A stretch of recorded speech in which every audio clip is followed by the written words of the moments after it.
And then underneath that, the subtitle, keeping it weird.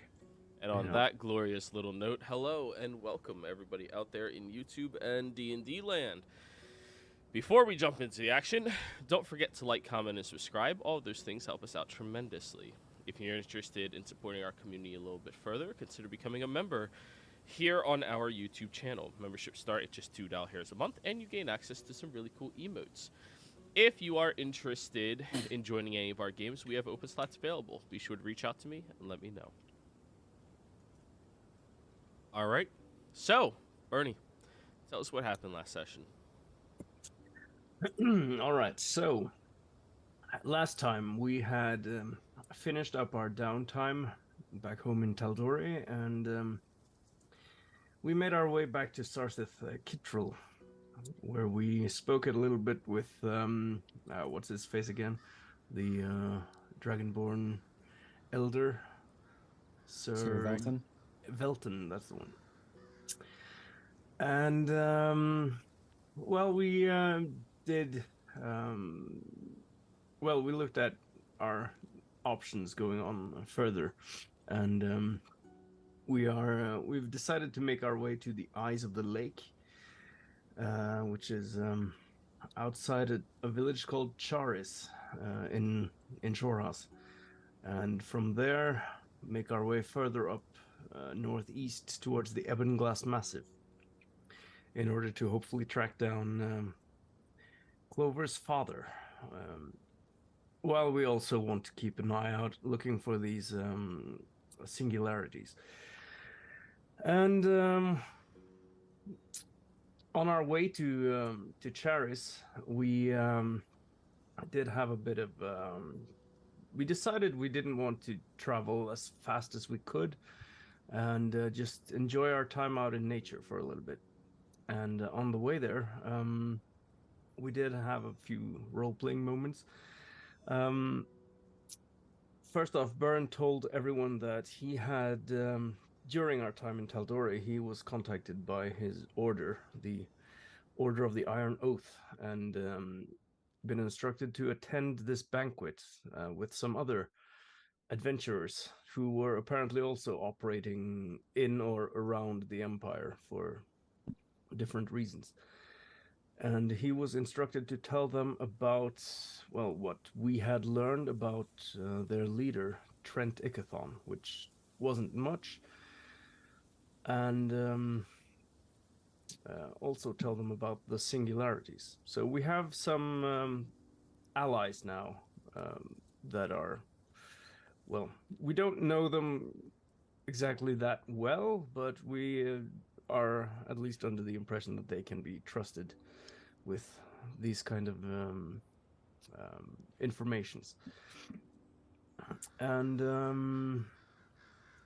yeah, they also asked us to keep an eye out for this gnome called Tilly. And well, once we got to Charis, on the outskirts of it, we were greeted by this halfling woman called Etsy. Or was it Enzi? Etsy, I think it was. Etsy. Yeah. And she told us that there had been a cult, sort of, that had propped up near around the Fever Gulf Lake, on the northern side, and they had also been around Charis a little bit, and they were apparently a cult dedicated to this kraken, however you want to say it, and that's been released into the Fever Gulf Lake. And that will make things a bit more tricky for us as we try to figure out a way to get out onto the eyes of the lake, which are two small islands. And well, our reason for going there is to get a proper holy symbol for Tulsha's new deity, the Mama Vusi. So yeah, our current first challenge is seeing how we will get out there without preferably being eaten by a kraken. Oh yeah, and also there was a bit of a dialogue with Clover. She told Bernie a little bit more about her uh, intentions, as it were, for this whole thing with the devil and the unicorn on her shoulder. And we spoke at length about mortality and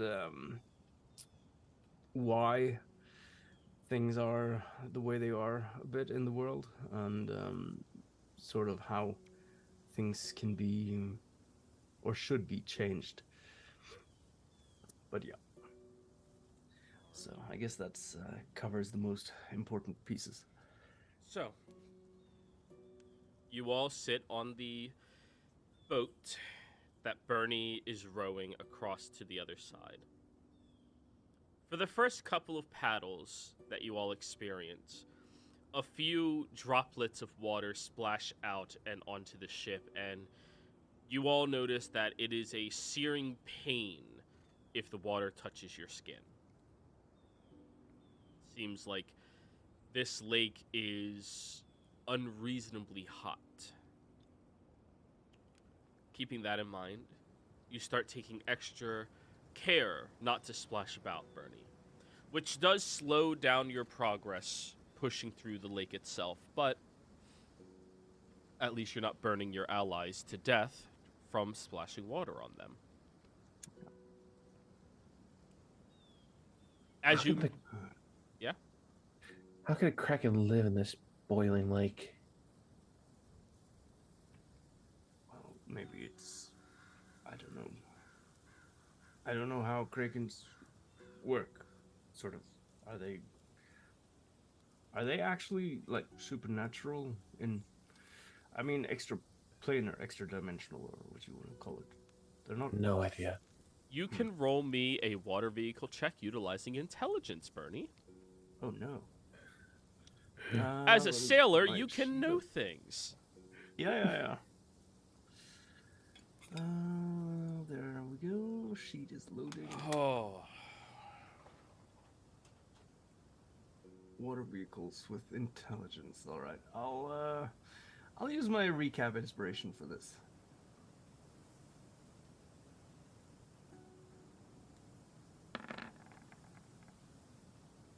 Well, Yeah, you don't really know much about Kraken. You can re-roll that. Okay. Actually, does for, Clover know you're doing this? Like, Well, yeah, everyone's asking questions, and Yeah. okay. And Bernie does tend to talk to himself. that is canonical. Yes, what do That's I canon. know? Oh, yeah. I do. Yeah. Well, So go ahead. 17 was Kurt's strong suit.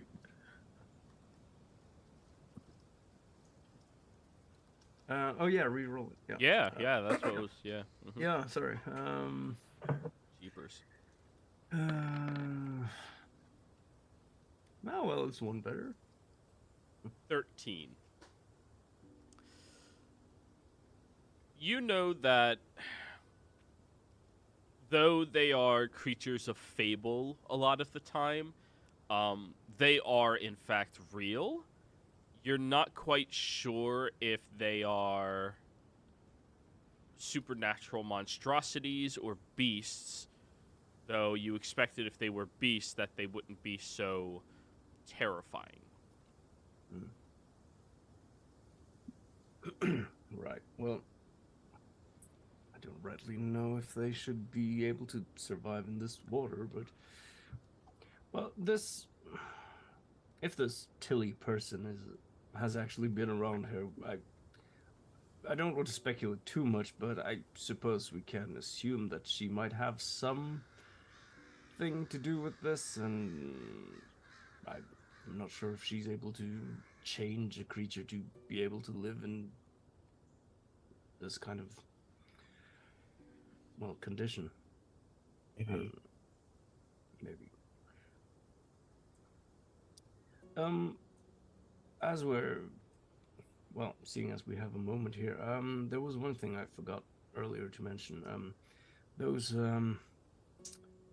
other adventurers, they wanted to get in touch with our father.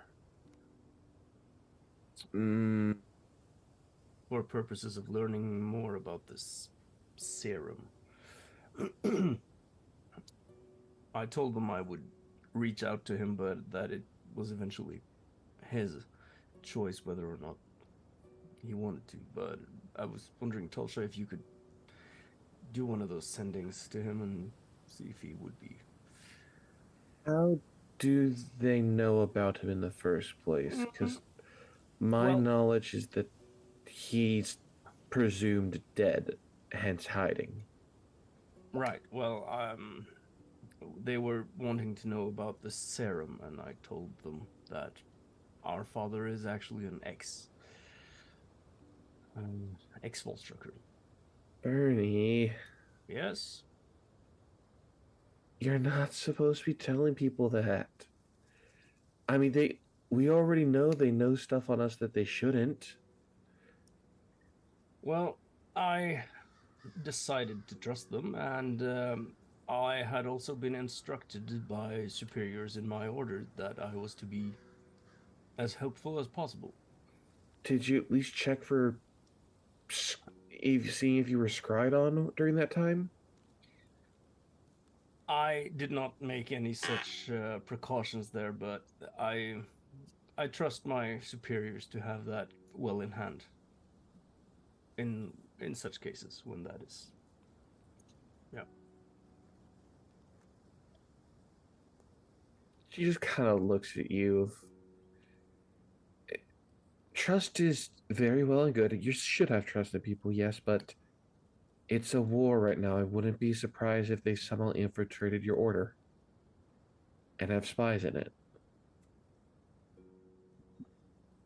Right. For all we know, your superior could be a spy for the Empire. Well, there is a certain limit to paranoia. I mean, if you're going to suspect every single thing you do to potentially be involving a spy, then you can't do anything. So, True, but things could be.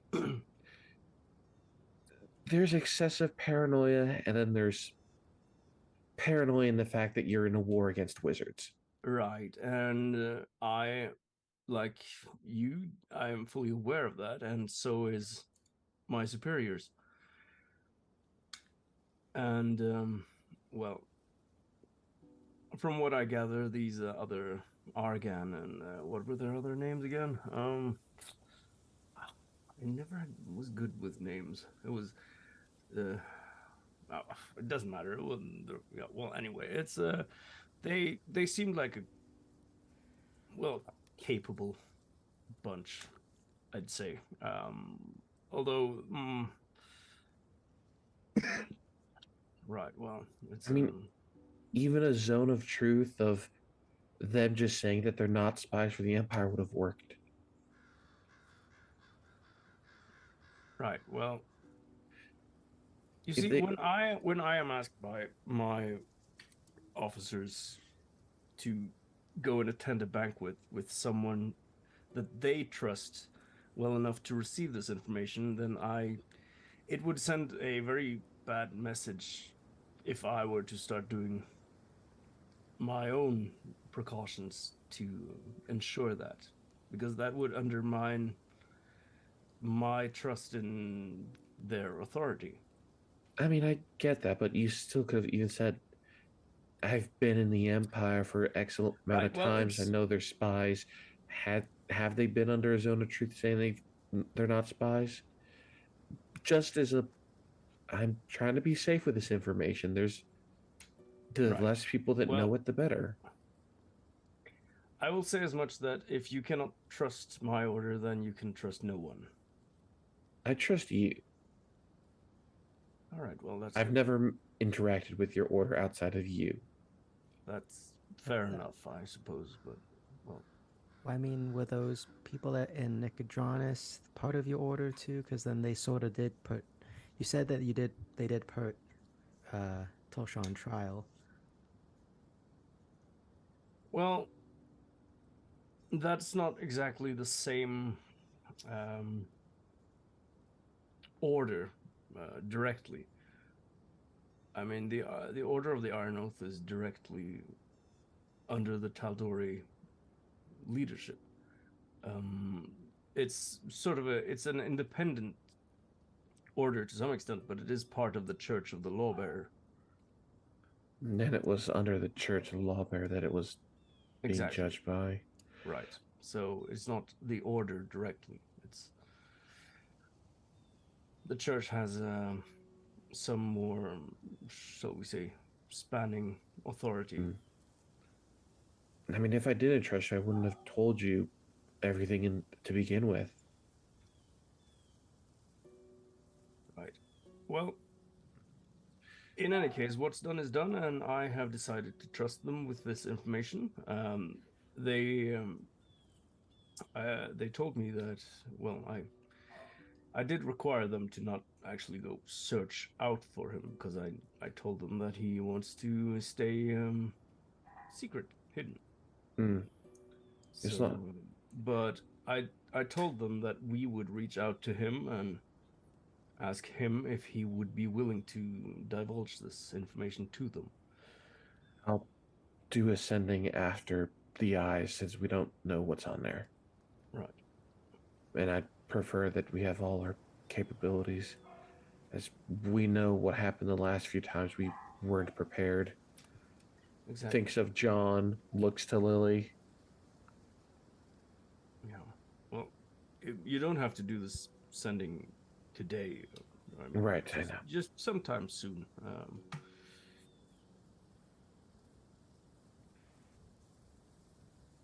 Right. Alrighty. So, rowing across slowly to the other side. It takes you a few hours of rowing, Bernie, at this slow pace. Not even enough to even cause muscle fatigue for you. Before you come across a cliff's edge of the smaller of the two islands. You see that there is a broken bridge between the two islands themselves that starts on your side lying against it. And you see that the protrusions of rocks sticking out from the island, you may be capable of climbing up and to the top, but it is going to be quite precarious given the fact that you're over top of other sharp rocks and this boiling water. Okay, so I think we're going to.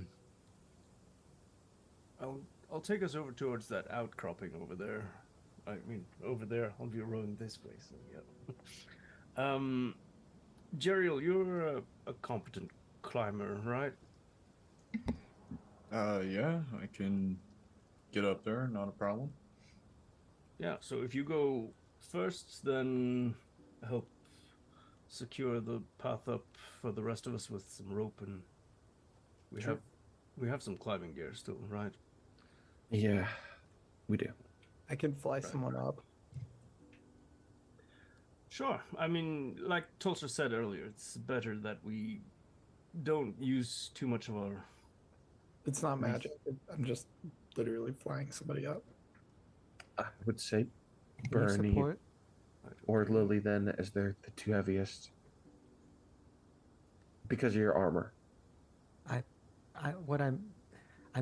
take offense to that because technically my armor is me now, sort of. But also, Clover, can you support anyone here's weight? Op can.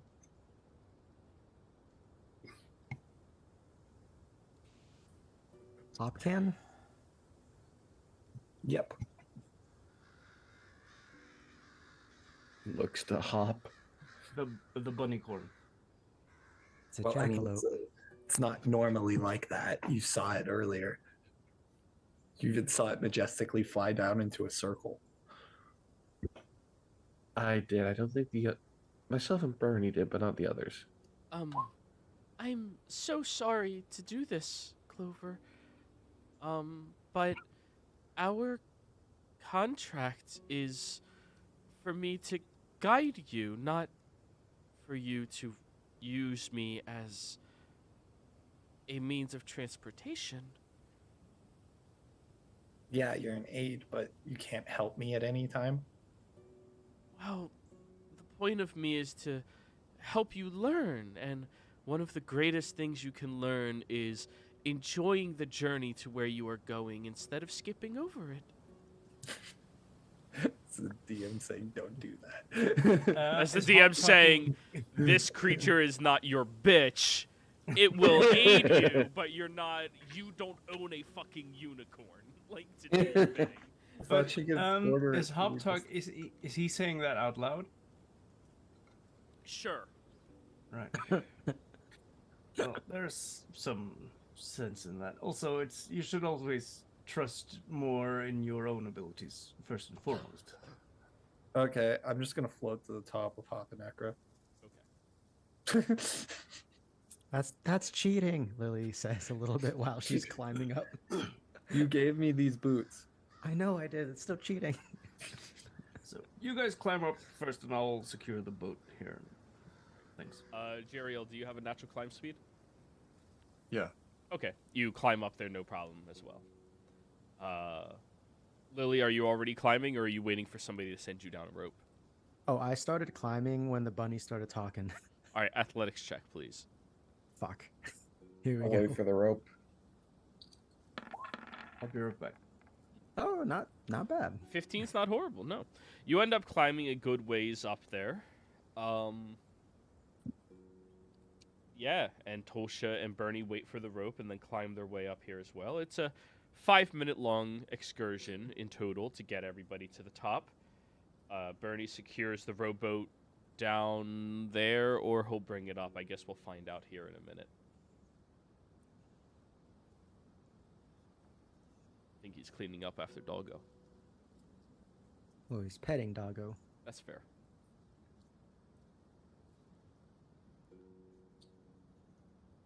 So, now that you're on top of this island, you look around at this incredible, large, weird-looking forest that sits on top of the island itself. The trees themselves are ominous in nature, tall and twisted and leafless. You see that every fixture of this island is covered in brown and moss. You're not even sure if any of these trees are alive or dead from a distance. But given the nature of the boiling water, you imagine it's very difficult for anything natural to live out here. As you look around, there's no clear-cut path, no easily discernible location you are heading towards, other than the fact that you know that there's a broken bridge on your side of the island somewhere to the east.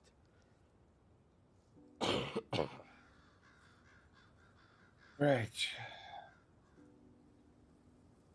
I guess we should start heading to the east.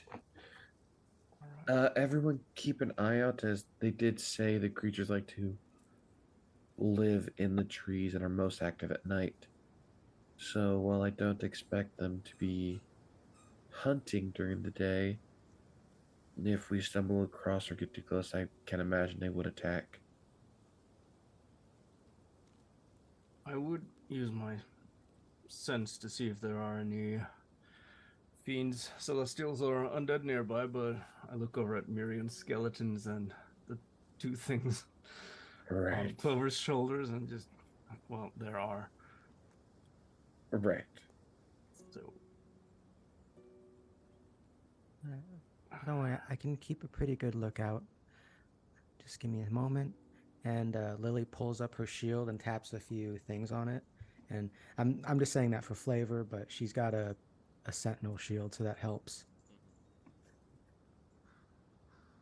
Alrighty.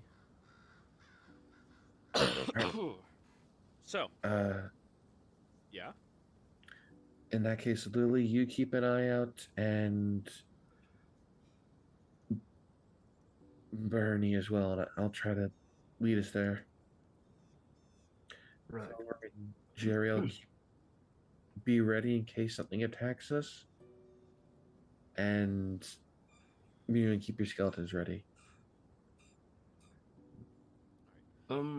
Lily, I still have this my extra shield if you need it.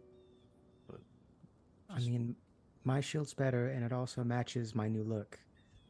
right, well, fair enough. Yeah, I mean, it's the one with those two augments you made earlier. Yeah, but this one's made out of Misty's head. See, and shows the. Should like if you've seen Alien versus Predator, it's kind of like when that one alien head gets used as a shield. It looks similar to that, sort of. Right. Well, you see, my shield matches my axe, so that's why I have to. Well, anyway, let's. I mean, if anyone who needs a shield, it might be Tulsha. Tulsha, do you use a shield, or do you I hold out the shield I have. see? Tulsha might need a shield. You want it?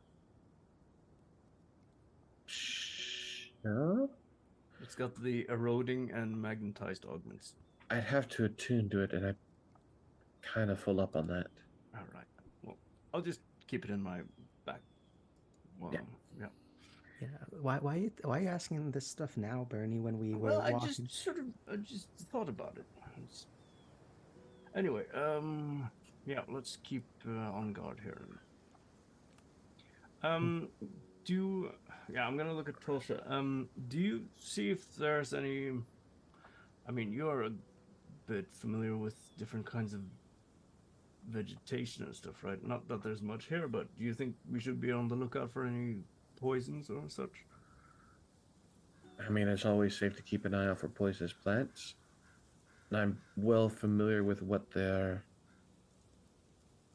bite is like, since I'm unaffected by them.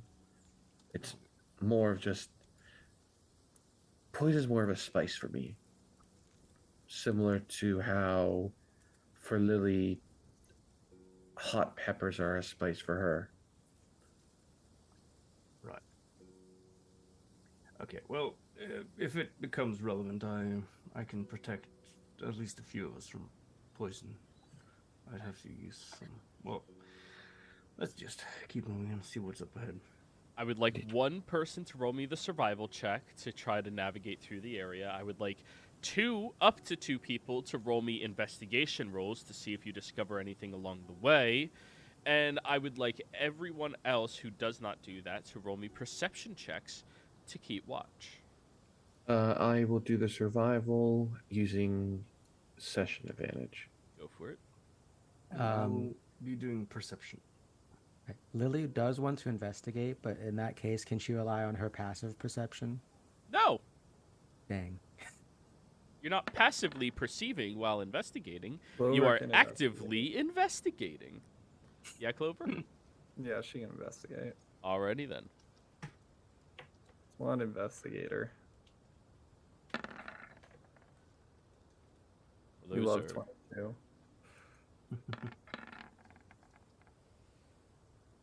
Lily, you rolled a perception. Is that your intended roll? Yeah, since everyone else was doing the other. Oh wait. I said Jerry up to two people can investigate. Oh. No, because I thought. Okay. Yeah, no, I'll do it. One person survives. Up to two people, meaning 1 or 2 or 0 people can investigate. Everybody else perceives. Remember, Miriam can investigate too. Yes. Yeah, that's fine. I'll let Miriam do that. All right, please roll for him. Yep, I am opening a sheet because I forgot I had to. Investigate. Perfect. So, Tulsha, you are able to navigate through this petrified wood, and it is petrified, as if all of the trunks have been dried out and turned into this decrepit state very quickly and forebodingly. You navigate through without anybody coming across any of the more dangerous things that you may interact with out here. You make sure people are aware of different various mosses that they absolutely should not touch, just to be on the safe side. Even if you're not sure what they are, unless you want to stop for 25 minutes and figure that out, anybody. Perfect. So, we continue. Lily, Jeriel, and Bernie are all keeping watch around this area. The three of you do notice some halls of the trees. There's these tiny, beady red eyes that poke out, watching you all and then slipping back inside. As if aware of your presence here, but questioning whether or not if you are prey or not. They definitely didn't look bestial in nature. Clover, with your investigation. You step away a small few paces from the rest of your allies in the direction they're headed. As you look at what at first looked like a tree trunk covered in moss, but when you look more closely at it, this is a stone structure.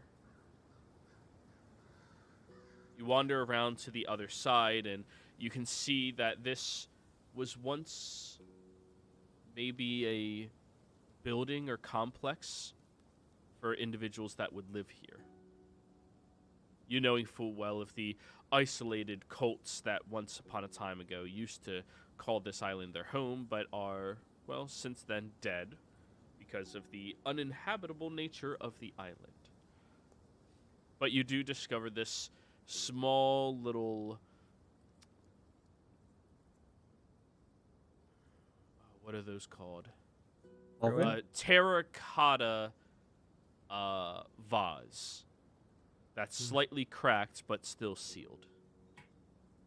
I'm gonna switch my eyes real quick, and she's subtle spelling it. Switch Detect my magic. eyes. Okay, there we Detect go. magic. Okay. The vase does not appear to be magical in any way. But the moss Okay. growing around here does. What kind of magic? Evocation. Elemental. Tulsha, we got a ruin over here, and she's just gonna pocket the vase because she's a thief. It is the size of your chest. Hide it in the Pocket, okay. cloak. You said ruin, and Tulsha stops and turns that way. Because, look, her inner archaeologist is like, ruins? Yes. Do you have a bag of holding? No, so she's just holding on to it. I don't think we have bags of holding. I don't think anyone does. Lily Actually, I think we does. have one. We have one, and it's on Darkgrave, right? I mean, not Yep. Darkgrave, Miriam. Yes. Alrighty, so very quickly Tulsha comes wandering back over here. Tulsha, you look at this wall and the vase that's currently inside of Natalie's arms as she's holding on to it. You look at the way that the corner is at a perfect angle. By your best estimate, this is a couple hundred years old. Possibly a little bit longer, but not terribly much so. This would be utilized for some type of outhouse corner for a farmland. Oh, sorry, not 200, 500, sorry. Roughly 500 years old.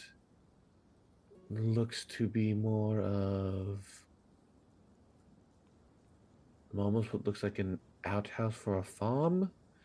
And is there any writing on the vase? Yes, shit pot in Undercommon. You don't want to hold that, Clover. Why? It literally says shit pot in Undercommon.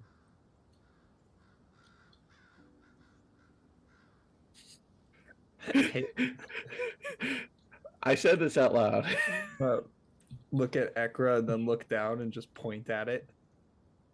No, I'm kidding. Okay, I guess she's gonna just kick it down the hill. Oh, okay. As you kick the vase, it starts breaking and cracking and shatters against the tree trunk further down the way. And as it does that, you watch as a few dozen red beady eyes start popping out of the trees that you disturbed along the pathway and are looking directly over at you. So, remember that one thing that was said about, being careful? Just I gonna don't know. drop detect magic and subtle spell major image, and they're just gone. It just looks normal where we are.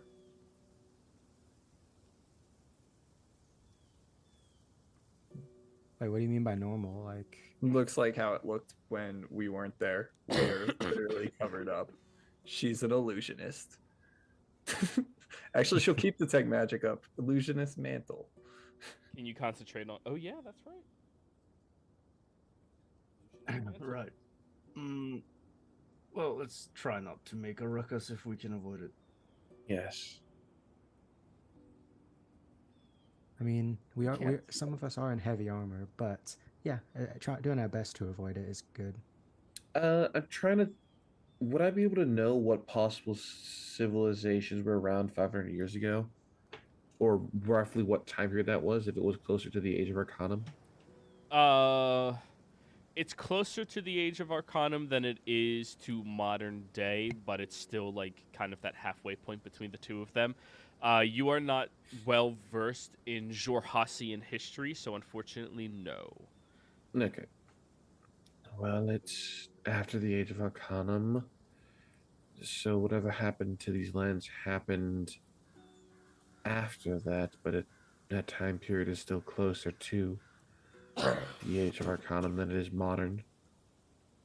Uh, keep that in mind as we keep moving.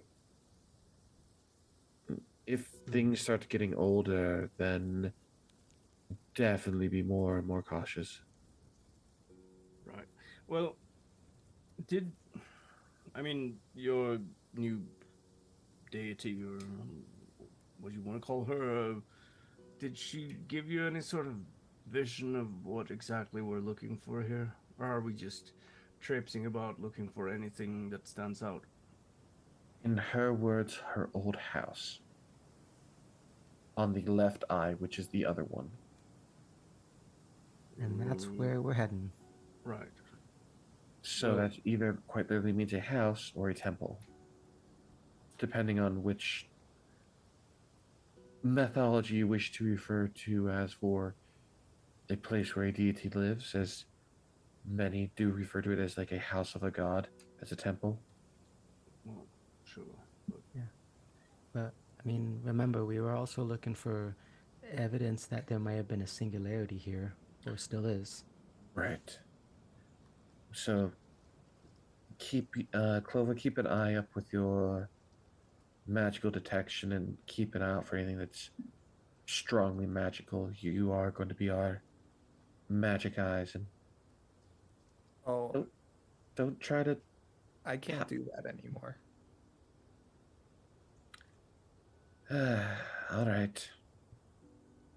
By the way, speaking of eyes, I didn't want to like point it out if it was like a sensitive topic, especially it was right after I turned into this. But Clover, what's going on with your eyes there? I'm not quite sure, honestly. Well, after we go to a safer place, let's figure it out. Okay. I don't get headaches though anymore. I'm not seeing all that crap that was in the air. Joey, is this as bad as ours of Kittrell here? No, nowhere near as bad. Okay. All right then. Let's keep going. Jeriel, do you see anything interesting? No, just what you guys are saying. Right. You've been so quiet. Is there anything on your mind? Not particularly, no. Right, okay. Well, Wondering what's going on with all this stuff. I'm sure we'll find out if we can find it. right. Yeah, let's just keep an eye out, I suppose. Do you have any sort of, well, particularly useful abilities here? That came out a bit. I don't mean to suggest that you. Are you saying I'm not pulling my weight and he just cracks his knuckles? That's exactly what Oh, I'm not right. saying. You know what? I think this is the time for you, Jeriel, to beat the stuffing out of Bernie. Not you three. Behave. Please. But Mom, Look. I promised your mother I'd keep you safe, Lily. If that means I have to act like her, I will. you don't even know half how she had to act. Nobody know how mine acted. Right. Well, all I meant to ask Cheryl was, like, do you have any sort of extra magical senses or things that could be useful to know about? Like, I don't know. He sticks a finger in his nose for a moment and like flicks it away. Not really. Okay. Well, I mean, I'm just asking. There's so many different types of people around with all kinds of abilities. So Yes. Yep. Oh yeah, that does remind me. And you see Lily taps something on the side of her head, and like her, in front of her eyes, like if in Deus Ex, the little like the sunglasses, it's kind of like that, but it's more you can actually see through them and stuff. And she's just activating see invisibility. Okay. Just being safe. Sounds fine. Great Right. question. Are you guys currently walking, or are you still inside of the ruined outhouse? We'd be walking. yeah. Okay. Clover's gonna have a major image of us just standing in a circle around the outhouse, humming. I'm just gonna keep that up as long as possible. That seems like some weird ritual going on there. Have fun. Predators, animals. I don't know what to call them. Okay. So, you all continue walking through this large, destroyed ruin island. You make your way over to the far edge, where you see the bridge that lies down, partially cooked and boiled from the lake's water that rides and tides up and downwards to continue breaking down the bridge that now lies inside of it. You look across about 250 feet to the other side. You look up at the sky where you have maybe a few more hours of daylight remaining. 250 feet. Okay.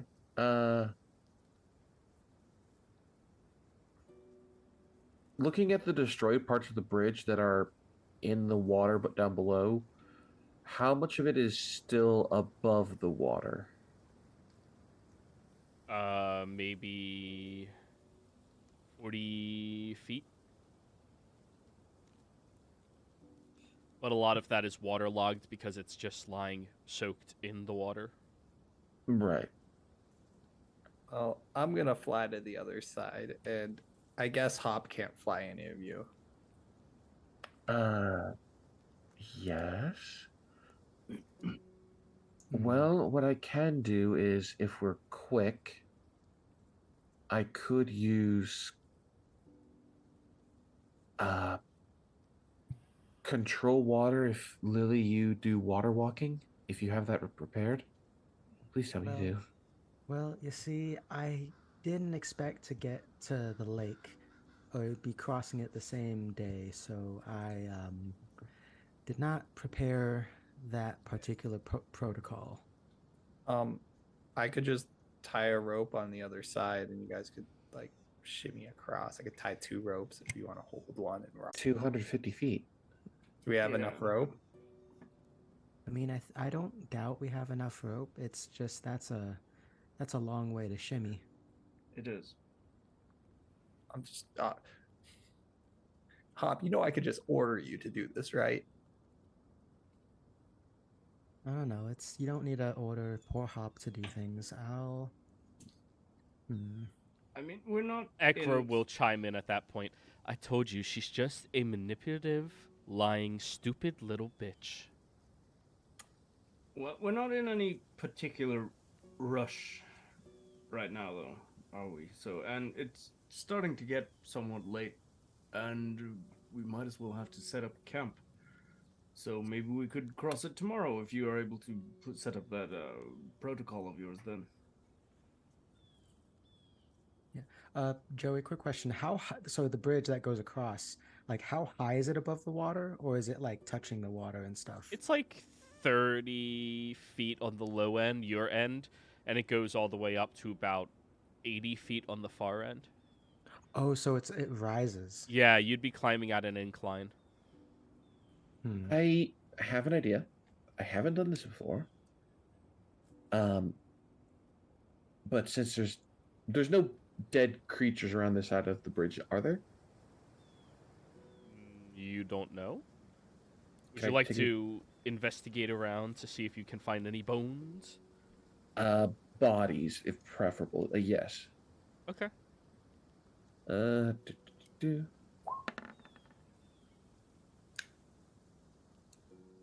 Yeah, no dead bodies over here. Okay. I could attempt to, since there's no bodies, I can't use the one ability to make a bridge out of blood. I could summon a celestial that can fly. We already have one, guys. I thought you were going to suggest we. Nah, never mind. I mean, I mean, we could always just wait till nightfall and cross using our ship as well. That's I mean, also if when we're- the creatures are active. If we're setting up camp, I can hide True. us. Right. Like permanently hide us. I mean, we can attempt to summon celestial. I have the materials for it, and they're here for an hour. Why would we? We have one. I don't think unicorns can fly. Hop, can you fly? I mean, I could, but as I previously said, I'm more than happy helping you learn, but I am not supposed to just make your life convenient. That is not the purpose of my guidance. Hop, Yeah, do you want people to get eaten by red-eyed creatures? I believe that you can be successful by your own accord. That didn't answer my question at all. Clover. Stop trying to coerce the celestial. I think what he's trying to say, Clover, is that his job's not to ferry us, but if we can get another celestial whose job is to do that, then that's fine. Oh, I can just make them do it. That's all I'm saying. Okay, guys, this is how you want to do it. Yep. Right. Because I'm stubborn. Joey, would you mind just describing how the bridge was again, or how far was it across? 250 feet across at an incline. It starts at about 35, 40 feet above the sea level, depending on, rise and fall of the tide. And it goes up to 80. And exactly sort of how dilapidated is this bridge? It's pretty fucking ancient and destroyed, waterlogged from the section that's soaking in the boiling water down below. Right. So it doesn't look like it could carry anyone's weight without collapsing further, or Maybe small people, but not anybody with some weight to them like you or Lily. right. Or Miriam. Well, He's a Goliath. He weighs just because of his height. actually, that gives me Fair. an idea too if he has it prepared, which he does not. Wow. Okay. Right. I'll summon a celestial. Honestly, I'm kind of with Bernie on this one. Let's just take the boat, and then, guys, I can hide us. We don't have to pay money. We So- don't have to do anything. If you remember, there's no access to that other island on the boat because of the way that the cliffs raises up, and at that large slope, you would not be able to climb up there, even if you could get all the way to the rock itself because of all of the cliffy edges and sharp points and protrusions that stop the boat from getting closer. And the water's tide would slam the boat against it, destroying the boat. You meant the ghost ship, right? Oh, that one. That's Yeah, different. ghost ship. Yeah. Yeah. So honestly, I think we could just wait till night, and then right when we get there, I'll make sure nothing can find us. Nothing will find us. Joey, so he didn't have the thing I thought he would have prepared, but he does have this prepared. Would we be able to find enough like wood around here, chop a tree maybe to do that? You just have to be near a tree. You don't even need to chop it. We love this spell. Yeah. Yeah, no, there's definitely enough trees around here. You Yeah. could rebuild the bridge. Yeah, that's essentially what I was thinking. It would probably cost less materials, given that there's already some preset stuff. It still costs materials, but nowhere Oh near no, as but much. less. Yeah, Yeah. you would have to use at least 200 feet of rope. Yeah, we have that in stock too. So Yeah. yeah, Miriam suggests this idea, and That Oh. works. Well, if you can just repair the bridge, then let's do that. yeah, saves us some trouble. Yeah. Maybe someone broke the bridge on purpose. Does the Well, I bridge mean- look destroyed on purpose? If I can investigate it? Can I- You can can I check investigate that from too? your side. Sure. To me, it looks like whoever invented time destroyed this on purpose. I don't know. Usually bridges last a while, and even like it was high up. Like something would have had to cut it, make it fall. Like a kraken? From your side, Tolsha, it doesn't look like there was any tampering or anything. Looks like natural age on this side. But yours is Let's- also the side that it's still attached by. Right.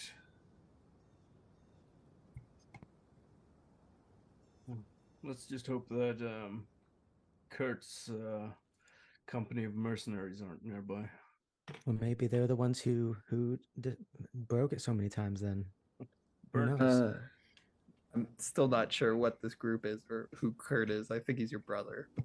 yeah, he's my twin brother. You know, we should introduce Kurt to Clover here at some point. I think they'd get along really well. No. No. Actually, they probably wouldn't. Yeah, I'm saying no for the chaos you two live in. So, Miriam, if you can, when you do that fabricate, can you try to not disturb where the bridge fell on the other side so we could see if it was felled on purpose? Sure. Cool. Cool. Alrighty. So,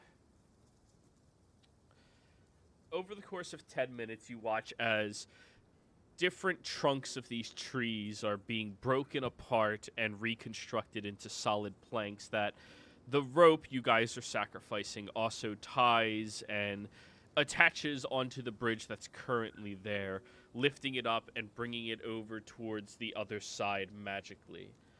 What is the range of this? The range is only 120, I want to say. Yeah. let's just get this thing with the ropes down. How many ropes do we have? I have 2 ropes. I have 2. That's Yeah. 100. I have 1, so that's 200. So we just need one more set of 50 feet. Well, Well- no. If two sets of 2 is 450 each, that's 200. Done. Just we should probably have some ropes left over. I have rope. If All you right, are good. working with metal, stone, or another material, however,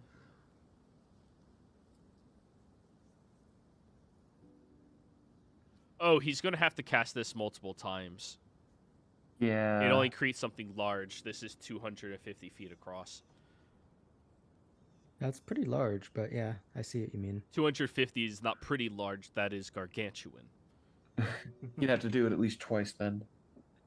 That's not how math works at all. No, that would be like 10-foot cube or 8 connected 5-foot cubes. 8 connected 5-foot cubes would only be 40 feet across, right? Yes. Yeah. So you can only create a 40-foot segment of this. You would need 3 castings of this spell. Oof, that'd be all his Fourth. fourth level. Yeah. Hmm. Like I said, if you guys want to set up camp, I will make us hidden. Like nothing will come near us. Right. Well, let's not underestimate whatever might be out here, but it sounds good to me. Yeah. No, trust me, they won't want to come here. Again, I can summon a celestial at one spell, and it lasts an hour. Well, let's go with this plan first, and then if needed, we'll ask your celestial friend to help. So now, Joey, quick question: would we be able to essentially long rest to, like, to get whatever spells we want? You can't long rest in 4 hours. You're not an elf. Oh shit! Okay, I didn't know it was okay. Never mind then. I mean, Yeah, you can that's- wait all night and then just not do anything if you want, but yeah, that would be a large sacrifice of your time and day. And if you guys feel like you're under zero pressure to accomplish anything, yeah, fine. Look, I don't want to wait the 4 hours. Is the more time we have during the day, the less likely it is we'll encounter and fight whatever are in those trees. I'm just going to summon the celestial. Right. Yeah. Let's do that. I'm going to use summon celestial to conjure a celestial spirit using the defender version instead of the avenger version,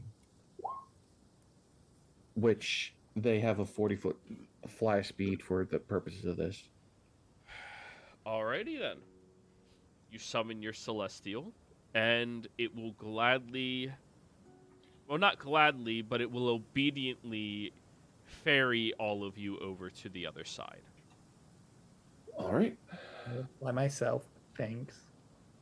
Lily asks the celestial's name. Oh, it won't. It does not tell you. All right. Well, that's fine if you want to be mysterious and silent the entire way. I just wanted to say thank you for carrying a maiden like me across. I It appreciate it. contemplates dropping you into the water.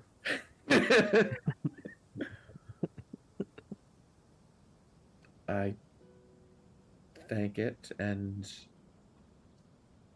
well, it's still here for an hour, but I thank it for ferrying us across. Now on the other side, can I see if the bridge was destroyed on purpose using the destruction on this side? So, now you may roll an investigation on it. Can I also do an investigation? Yeah. And I will do perception this for like around the dangers and shit. Ooh, I'm gonna have Tulsha reroll. Okay. That's better. Tulsha, at first when you look at it, you're like, yeah, that's just a perfectly natural, clean cut all the way through the rope. That happened probably from tension. But then, no, that makes no sense. That rope was cut with something relatively sharp. The bridge was destroyed on this side for a reason. Okay, it's probably a good thing we didn't remake that bridge then. The bridge appears to have been destroyed on this side. There's a clean cut through the rope. Called it. So perhaps whatever cut it was trying to prevent those things in the trees from getting across? That or someone else. Or someone Or- else. Or just anyone. I mean, if we were able to get on the island, I think it was something over there. If we're able to get on the island, we can get on this one too. Maybe not as easily.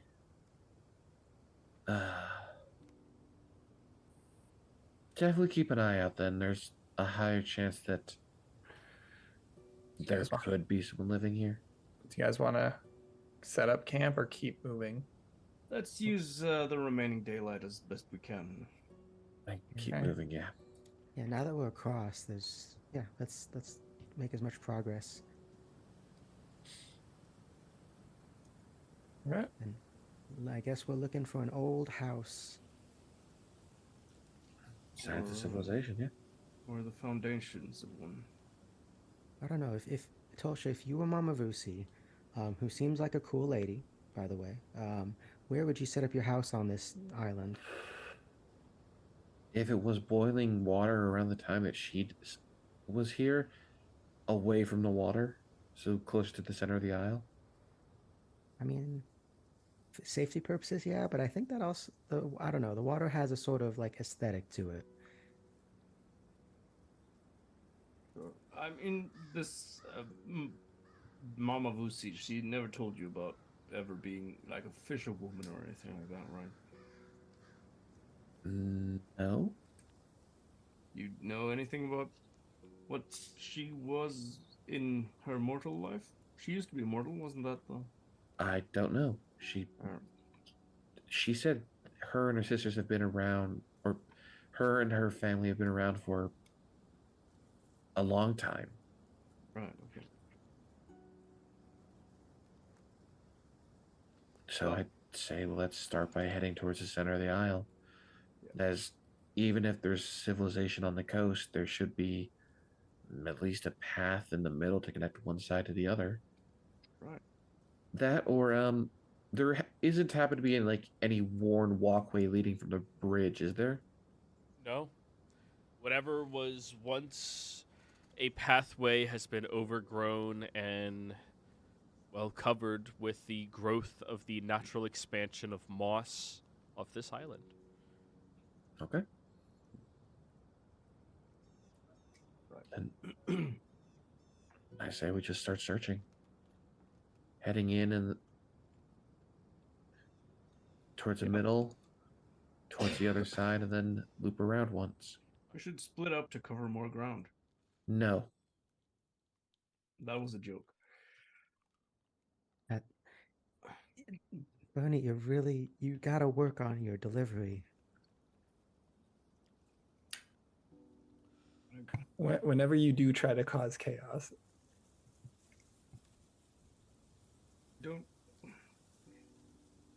I'm fine now. Yeah. I'll work Alrighty. on my It was a delivery. good attempt, but this is not the place for that. Yeah. Um, It is. did you say sisters out loud? Family, not So sisters. you switched to the family? Okay. I misspoke when saying sisters. I meant family. Because I know there's 2 brothers and 3 sisters. Okay. That's good.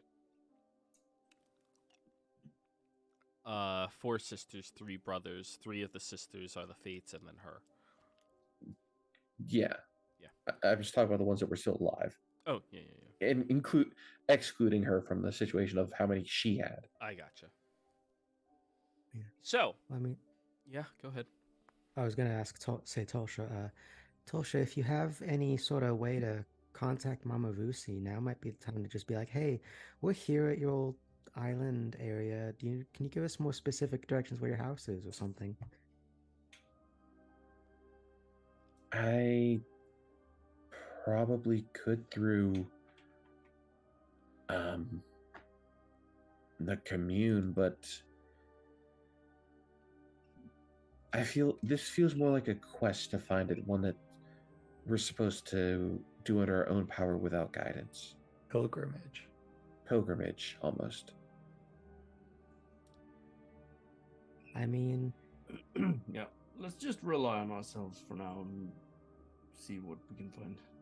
right. Well, worst case scenario, you can see if she's on the same plane by casting that sending, right? Right. Besides, I got all you guys here. Yeah. And on that fun little note, I would like somebody to roll a survival check. Taking the lead and bringing everybody to your next destination. Assist. Sure. Yeah, Oh, Go for it. I'll assist Tulsa.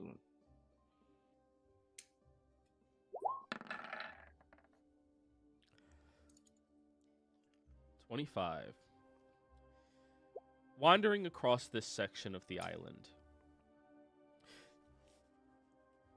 the area itself is even more remote than the previous one, but it doesn't have as many decrepit trees. It has a lot more moss, though. Very large amount of it growing on everything that you can see. In fact, it's so overgrown with this moss that it begins twisting and turning into vines wrapping around sections of these other browning trees. And then, wandering through the area, Tosha, cutting through some of the vines and mossy growth, your... what is that thing called? Machete slams into something that resonates loudly. And when you move some of the moss away, you found what appears to be a wall. Then you go over a little bit away, and you find another one. And then you start finding more of these walls. Ancient ruins of this forgotten location. And you start looking at how it creates a pattern on this island. And these walls would be set up in a manner that would create some type of outer boundary to something more important towards the middle. So you follow towards that. And as you were traveling, wandering up towards that something, you end up finding a tiled floor underneath your feet.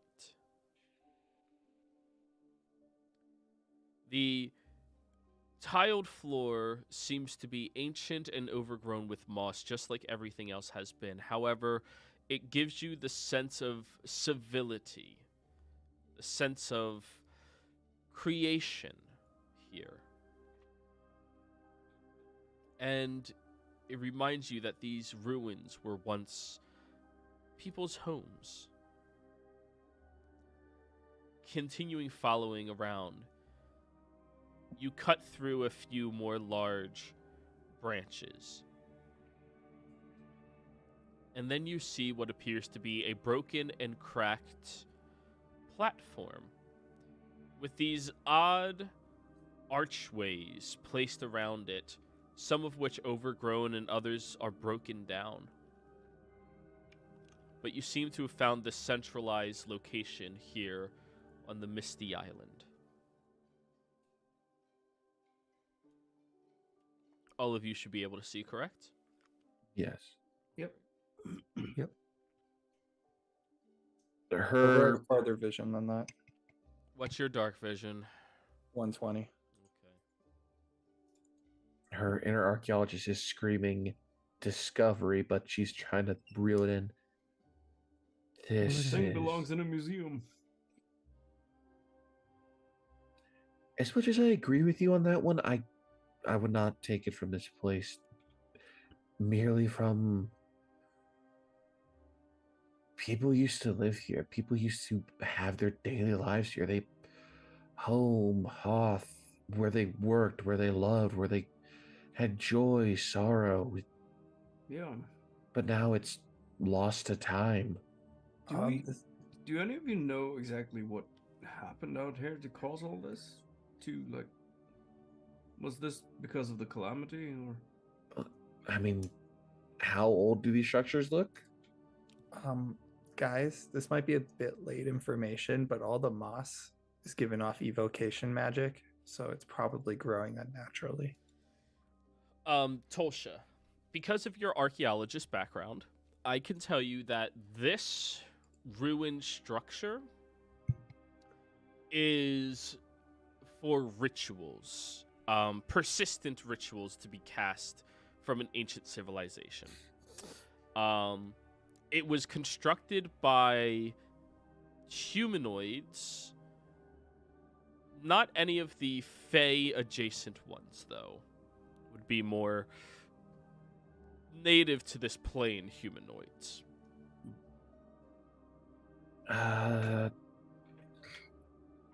That's good to know, Clara. That actually might. This could be the center of all that, then, as this is a ritual structure made by humanoids of this plane, but not any of the ones that are related to Fae. That it doesn't have any of the hallmarks of it. It doesn't look dwarvish either. Do keep an eye then to not step on any of the vines and try to step where the moss is thin or not growing as thick. Right. As if you're right with evocation magic, Miriam, can you identify what magic or the properties of it are? Sure, let me go over and just touch it. Wait. Maybe let's not touch it. I know. Yeah. Can you identify it without touching it? No. Then hold off on that.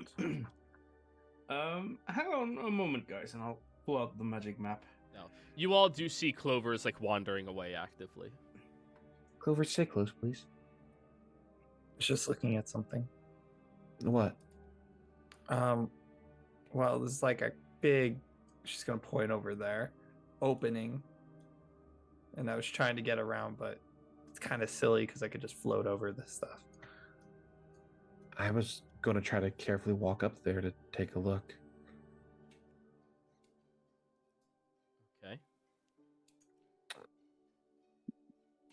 I will activate detect magic for myself. You sense that there is evocation magic coming from all of the greenery.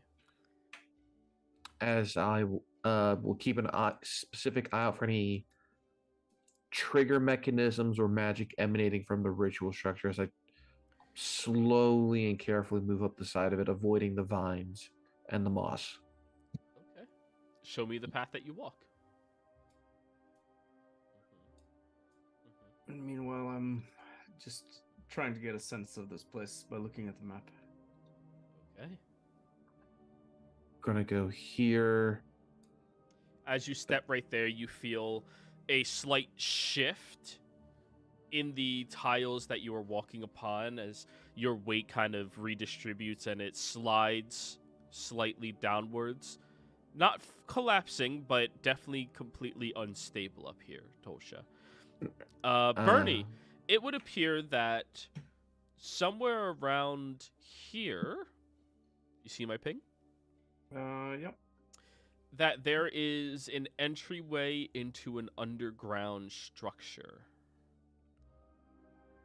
Interesting. Hang on, guys. There's, well, I didn't see exactly where you're pointing, Clover, but there seems to be like an entranceway over there somewhere. Yeah, that's what I was pointing at. Right, okay. Right. I'll make my way back down then as I see Some kind of underground structure here. I could fly over there and tell you what's there. Let's all make our way over that way, and as she comes back down and is being avoid the big patch of moss there, that grass there, and Right. she's like moving carefully through to not any bare spots like I said before. Okay. Making her way over this way. The structure's unstable there. Don't go up there. My weight alone was causing the tiles to shift. I might have found a path, but there's just one area that if you get past, you can walk straight in. I think we see a path over here as well.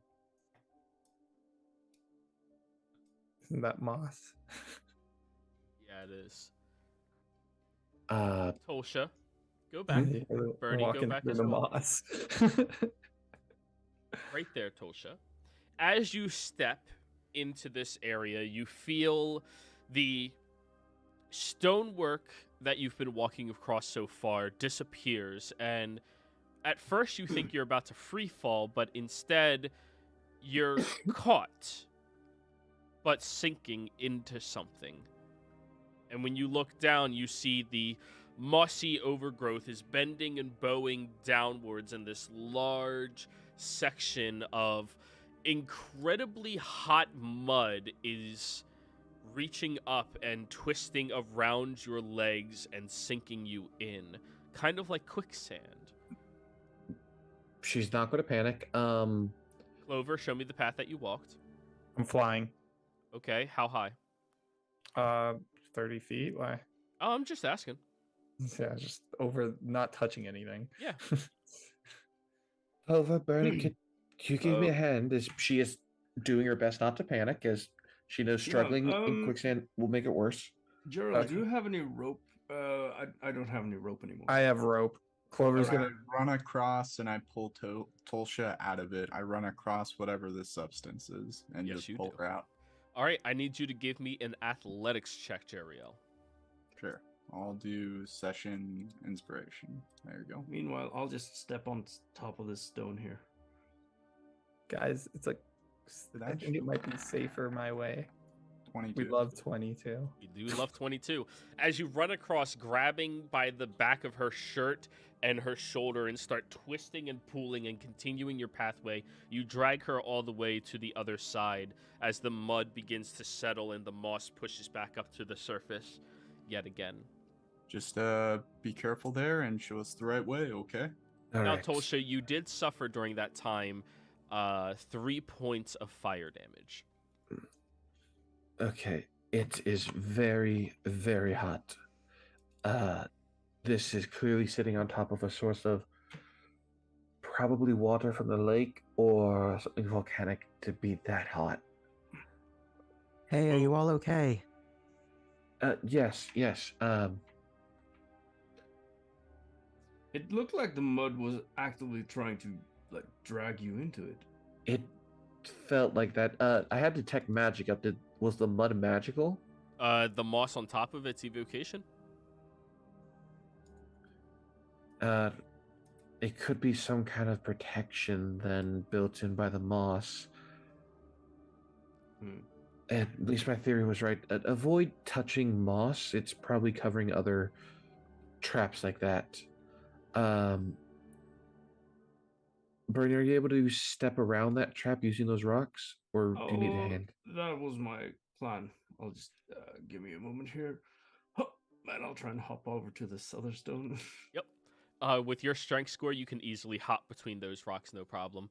You Right, would okay. have to climb up this fallen pillar that does have moss on top of it to get over this area. Okay. Yeah. I'll climb up here. Joey, Yeah. since Clover's flying over it, could she like do a Arcana check or something about this ritual site, like what it was used for, like what kind of rituals this is? Because this is huge. Sure. She can see the whole thing. Well, the I don't know what- portions of it that aren't destroyed, but yeah, go ahead. Roll me an Arcana check. Okay. And I'm gonna ask Hop or Ekra to help me out to figure out what this is. Sorry, I don't know anything when it comes to Arcana stuff. What about you? I don't know anything about stupid rituals other than the ones that little girls use to enslave creatures. Wow, you really should have tried to get out of that one. Okay. I'm gonna use session inspiration.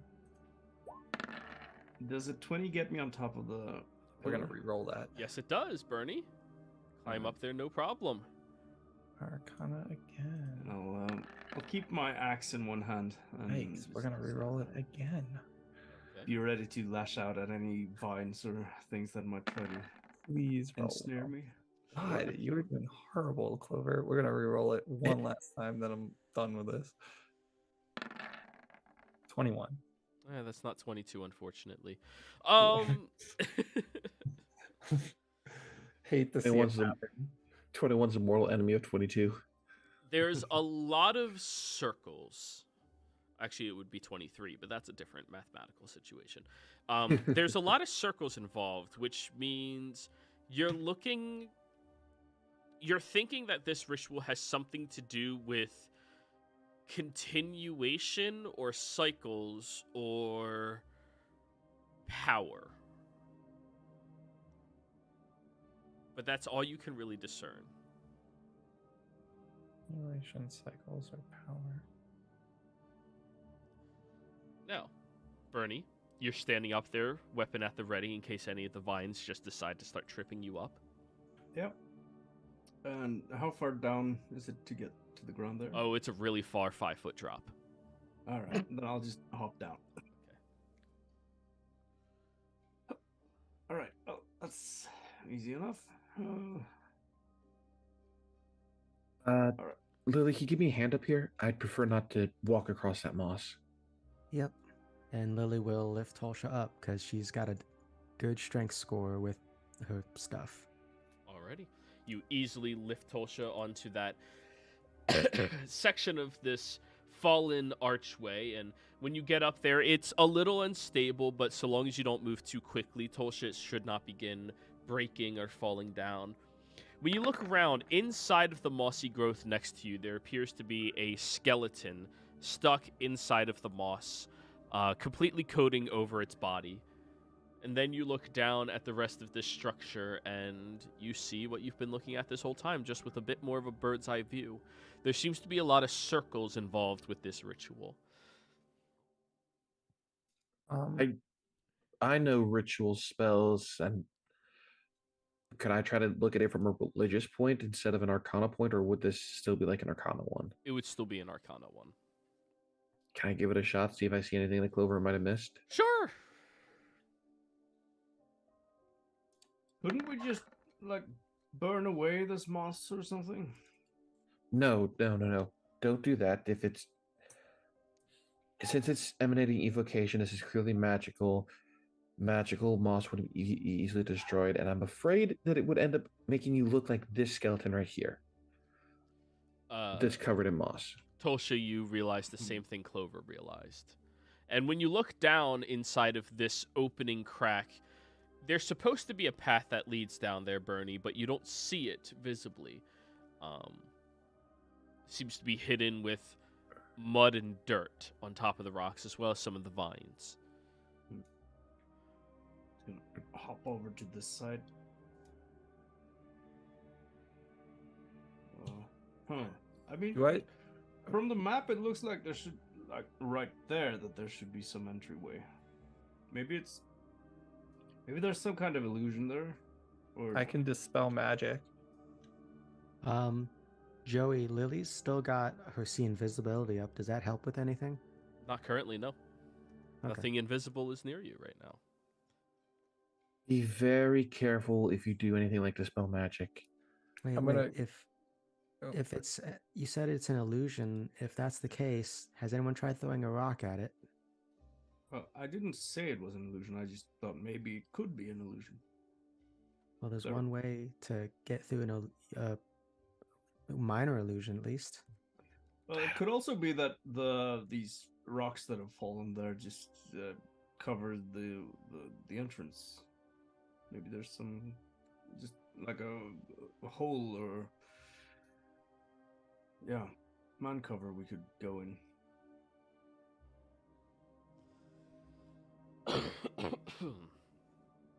Do I see any magic on that blocked area? It's Within 30 Section. feet of you? I mean, you sense the same evocation you've sensed off of these vines. Right. Well, I think it's about time that we test this out. And Lily is going to kind of avoiding the moss as best she can, just start kind of heading towards, I assume it's this big crack that we're referring to, right? Yep. I'll Lily, come here for a sec, just so I can get a hold on you real quick. You know, As- maybe. Yeah, sorry. Go ahead. As if Lily gets close enough, I'll cast a death ward on her as she's going headlong into possible danger. I'm not. It's. All right. No. Do you think this big crack is where that kraken came from? I swear to one of the gods, Bernie. What? Joey, Clover has an idea, but is there like skeletons or any creatures near the circles? Not near Not the the middle circles. one. There's only one skeleton here. Okay. Joey, quick question: are there any sticks nearby? No, it's just moss Dang. and vines. Like the image is a crack on the top, right? What? Yeah, it's Like the- cracked all the way across. Could Clover just fly around and fly in? Where would you try? Just up the top, then like right there. So right here, you're gonna fly down into the mud. It's just mud. I thought it was like a opening. Yes, it is an opening into mud, Oh. and he knows that there's supposed to be an opening down into some structure beneath, over her. Right over there. We'll just fly right here and Lily, you're moving in there. Yeah, Lily was being like, something's gonna happen. Might as well happen to the robot. Okay. She's trying to avoid the mud as best she can by going on the stones, but yeah. All right. Well, you climb over here. Give me an acrobatics check, Lily. Aha. Something I'm terrible at still. That's not terrible. 15. Not bad, not bad. With a roll of a 14. Yeah, that's not terrible. Damn. Y'all are like, it's not 30. It's not good. No, that's pretty fucking good. So you climb carefully and precisely over a few different stones over to this area, and you see where the mud is. There's a slight boil to it periodically of just these tiny little bubbles popping, and you can see a sizzle of heat coming from it as well. Hmm.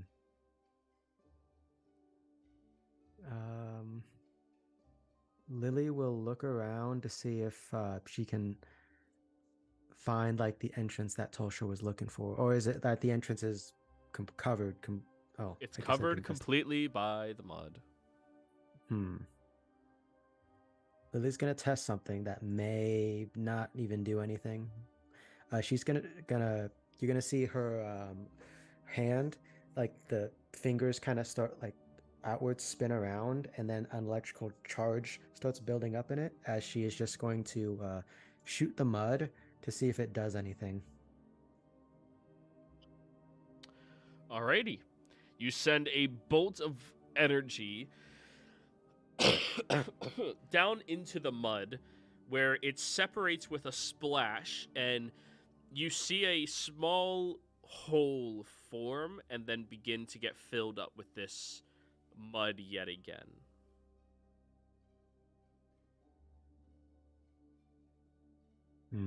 That's weird.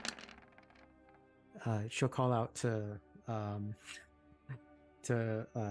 fucking damn names, Tulsha, and say, "This is weird. I'm not a nature expert, but what I do know from my studies is that usually mud would harden when it gets dry. This is mud, but it's hot or something, and that means there's moisture or liquid or some. I don't know. Because when you're near a volcano, there's supposed to be that black glass-like rock, right? Obsidian, yes. So, any idea what's going on here? Can I make a nature check? Sure.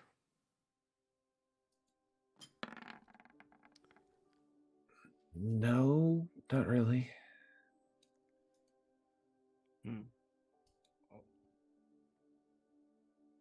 Mud is just earth and water mixed together, isn't it?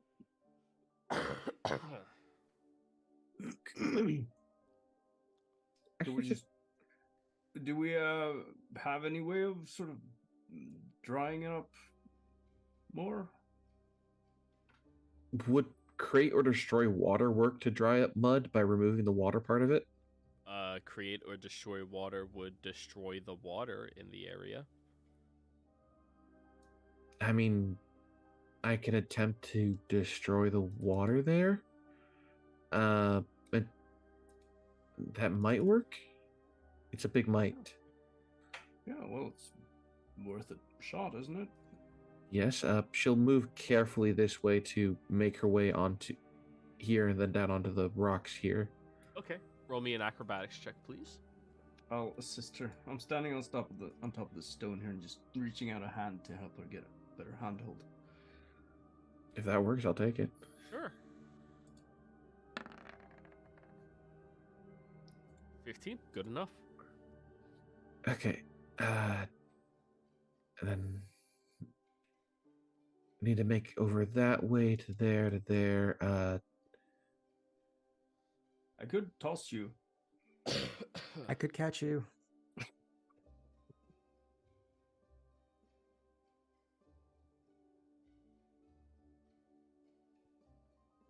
I Come on, buddy. Let's play catch with our sister. Yeah, let's do it. Maybe not on top of the scalding mud. Yeah, that's that. or yeah. Yeah, not on top of the scalding mud. Can she try to make her way carefully over here using stepping on the rocks? Yes. Like, okay.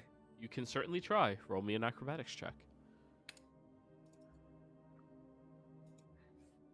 Yeah. So you said evocation magic earlier, right? That is got to do with like energy and such, right? Okay, re-roll that. What if the moss is what's heating up the mud and all that? If the moss is magic, maybe it's I thought about that too. No moss over here. It's just mud. I mean, honestly, I don't know why we're drying it out. I would just keep hitting it with spells and blow it up. But whatever you guys want to do. I mean, that's just gonna displace the mud. If anything, you'd have to fully send. Honestly, I Well, think it's just growing back over. well. If Tasha is Yeah. able to get the water out of the mud, we could just dig our way in by removing the dirt afterwards. Yeah, as I make my way over there, can I attempt to I'm gonna try to destroy the water in that area that Lily blasted with destroy water. Okay. Just first level to see if it works. You concentrate on that little tiny area and you twist your fingers towards it as you all watch as the steam evaporates from that one area and the mud hardens into earth in that very small area. All right. Seeing that works, she'll do it again to make a bigger area using it at a third level. Alrighty. So that is a total of 40 gallons worth of water. Mm-hmm. As the size cube increases by 5 feet. Do we have a shovel in the bag? I've got I'm a an- pickaxe. I'm an archaeologist. Do you think I'd go without a shovel? Well, I mean, don't archaeologists use like small hand shovels or something? Like, Sometimes you need a big shovel.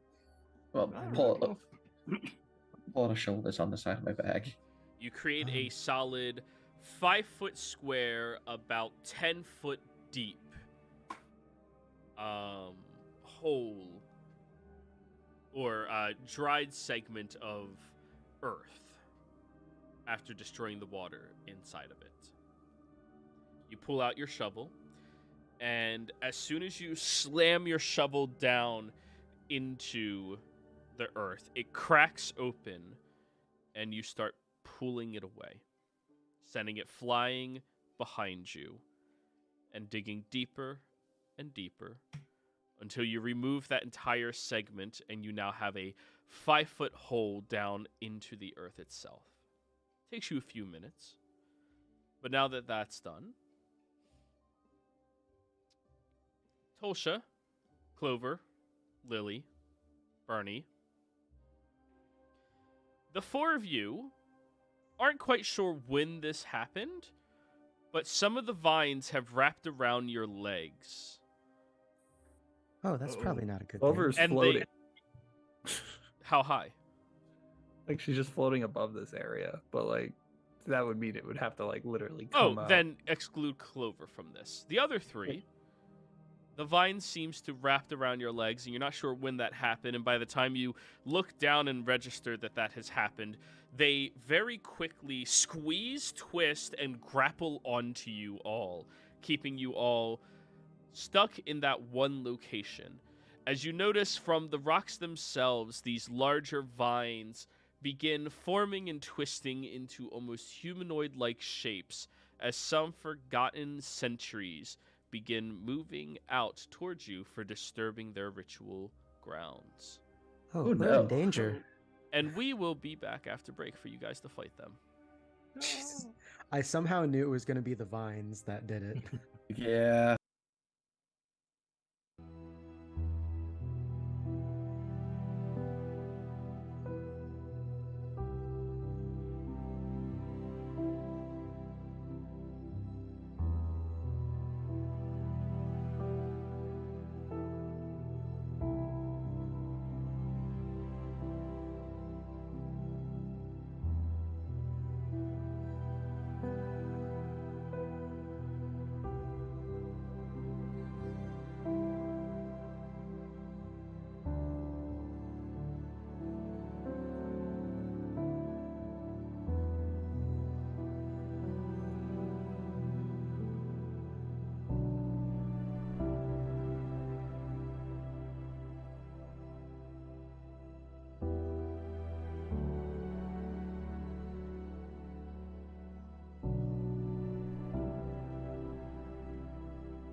Hello and welcome back, everybody out there in YouTube and D&D land. Don't forget to like, comment, and subscribe. Those things do help us out tremendously. If you want to support us a little further, consider becoming a member here on our YouTube channel. Memberships start at just $2 a month, and you gain access to some really cool emotes. And if you're interested in any of our open slots, we do have some available. Be sure to reach out to me and let me know. Well, unfortunately for the party, when we rolled initiative, they rolled before you. And they get to take their surprise round. So, first things first. Jeriel, from your position, you see that skeleton get completely enveloped with these large vines and these little tiny blooming red glowing pockets of flowers begin pulling off as well as it begins moving forward and speaking in some unknown language to you, as it seems to be commanding these things to do its bidding. It turns to look over at you. 2 claw attacks and 4 tendril attacks. Okay. And it will charge over towards you, Jeriel, and will do 2 claw attacks. All right, make a wisdom save. Alrighty. I don't know why it's auto-rolling to GM right now. Yeah. It's not supposed to be. So it fails see to it. make the first attack. Roll again. Well, 1 second. Is this a magical effect? This is my monk ability, my class effect. Then it is not magical for monks. So, second one, wisdom save. Yeah, 10. it needs to be 17. Okay, so it can't attack you with either of the claws. Then it'll try to hit you with its tendrils. Wisdom save again. Yep. Wisdom save again. 22. That succeeds. Alrighty, that is going to be 1 attack against you so far. 27 to hit. Mm-hmm. That hits. 10 slashing and 3 poison damage. Okay. That is 1, 2, 3, 4. So 2 more wisdom saves, 2 attacks. 16 fails. 24 succeeds. 22 to hit. That hits. Yep. 10 more slashing, 3 more poison. Okay.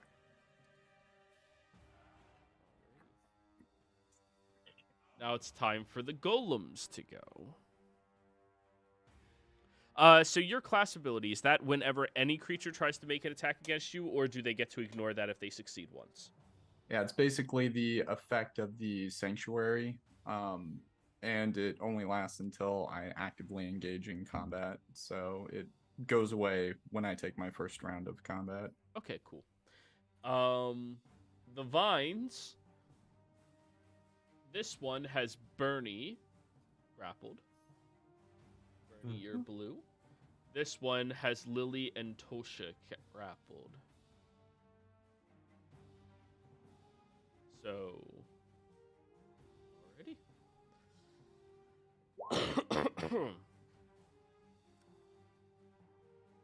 It is going to throw. This one is going to throw a thorny vine over towards you, Bernie. All right. And Joey, yeah. just in case, if it does have another eligible target, it can select that instead of targeting me. Yes, that one chose you specifically. Okay, I just want to make sure. Yeah. All right. Why are all of these rolling? Oh, yeah, because the sheet's automatically set up to do that. I need to change that. That is really aggravating to me. Hey, we see the attack rolls. Oh, it says 2 GM. Okay, cool. That's fine. Yeah. All right. So 15 to hit, Bernie? No. All right. Second one. 28 to hit? Yeah. As the thorny vine strikes down towards you, the first one grabbing your legs and twisting and keeping you grappled there. The second one slams around your body, dealing 11 piercing damage and dragging you into melee with the creature. All right. So that's 9. You watch as its Oh my chest God. cavity opens up with all of these large, thorny vines as it goes to try to, well, smother you inside of itself. All right. 21. Misses. Alrighty. Next up, Lily. Thorn vine. 15 to hit. 15 misses. Alrighty. Second one, Tosha. Misses. Perfect. This one over here, 5, 10, 15, 20. Clover. Oh, wait, I just realized we're surprised, right? So they have advantage on the attacks. Isn't that right? Surprise does not grant them advantage. It just makes you not be able to do anything. Oh, okay. They're not rogues. I'm not that much of a dick. But I will double read just to be sure that I don't get extra fun things against you. I mean, I know rules lawyering and this is going to impact negatively on our health, but If you're surprised, you can't move or take an action on your first turn of the combat, and you can't take a reaction until that turn ends. A member of a group can be surprised, even if the other members aren't. Yep, that's it. okay. Clover. Yes. Oh, that will hit. 25 to hit. That is 11 piercing damage, and you are now grappled and drug 10 feet closer towards the creature. Okay. Second Thorn Wit. That'll 12. miss. Actually, that will hit. I don't have armor. Yeah, that will hit. That's another 11 piercing damage, and it will try to Thorny Embrace you. 10. That will also hit. You don't have any dexterity modifier. No. Huh. All right, that's 13 piercing damage, and you are now restrained inside of this creature and blinded. Okay. Alrighty. That's the end of their turn. Surprise round is over. Now it's the Vine Lord's turn again. Clover, no.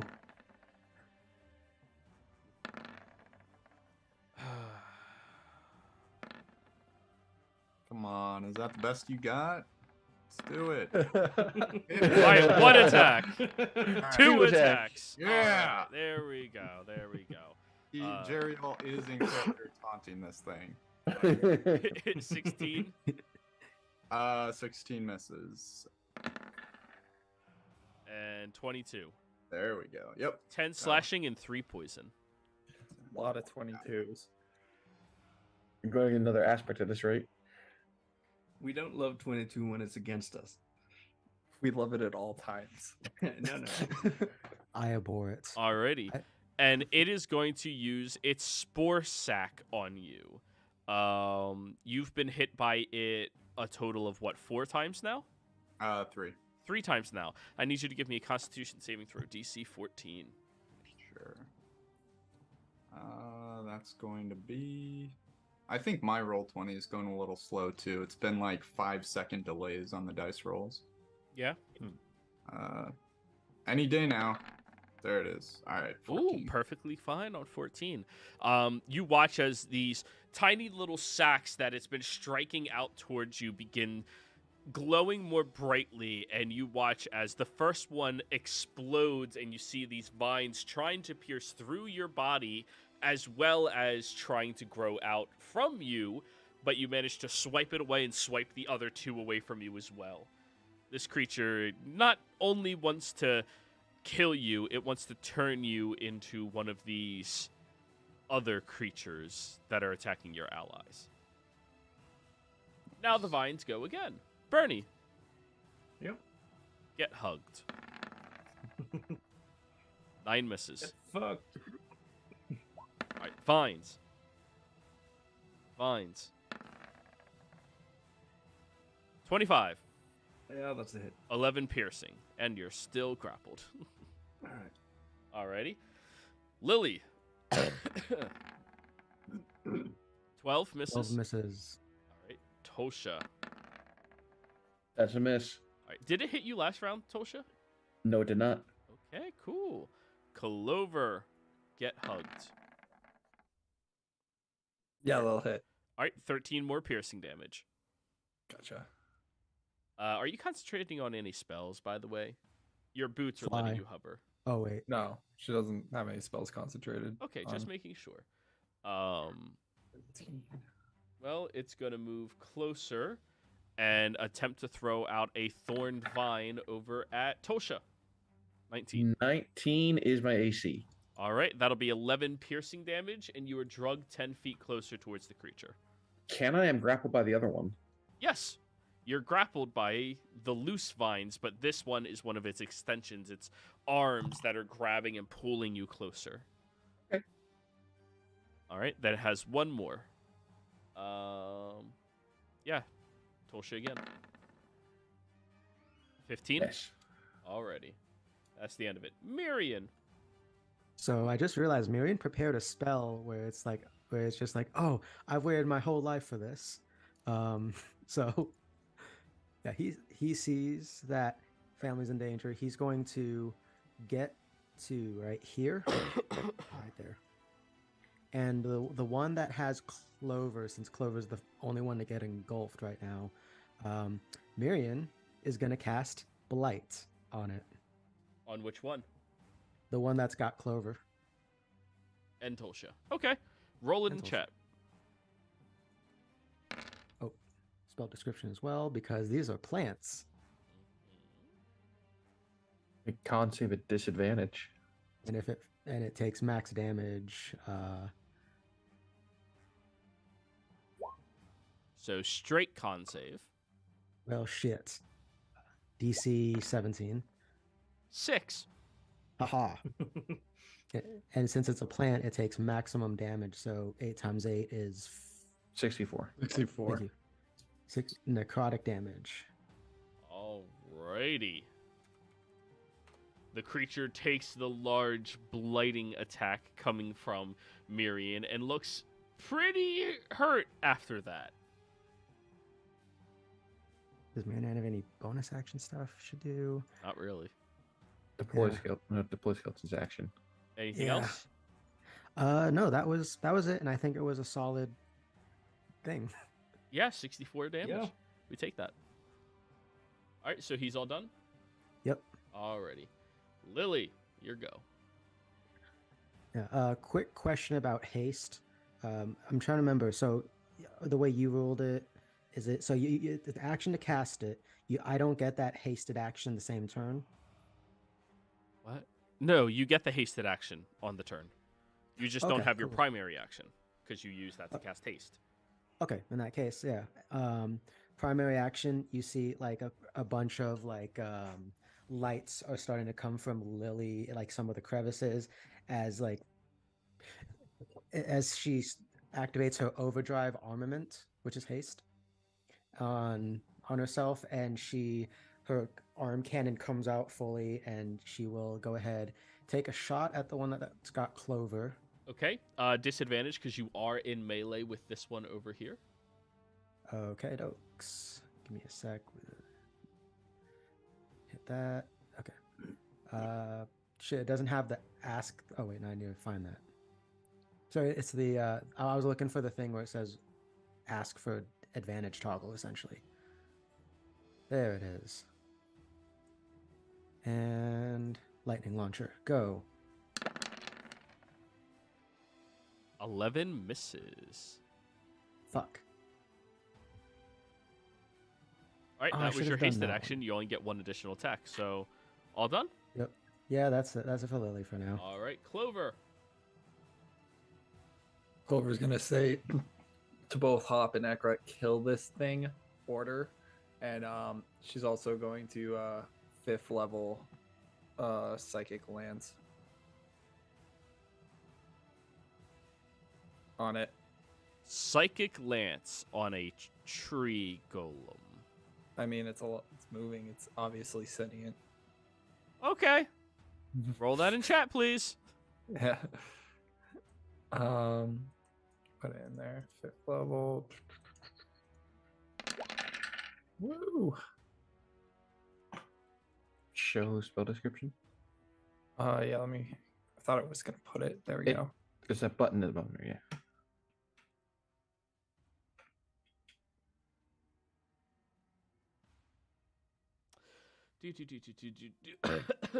Okay.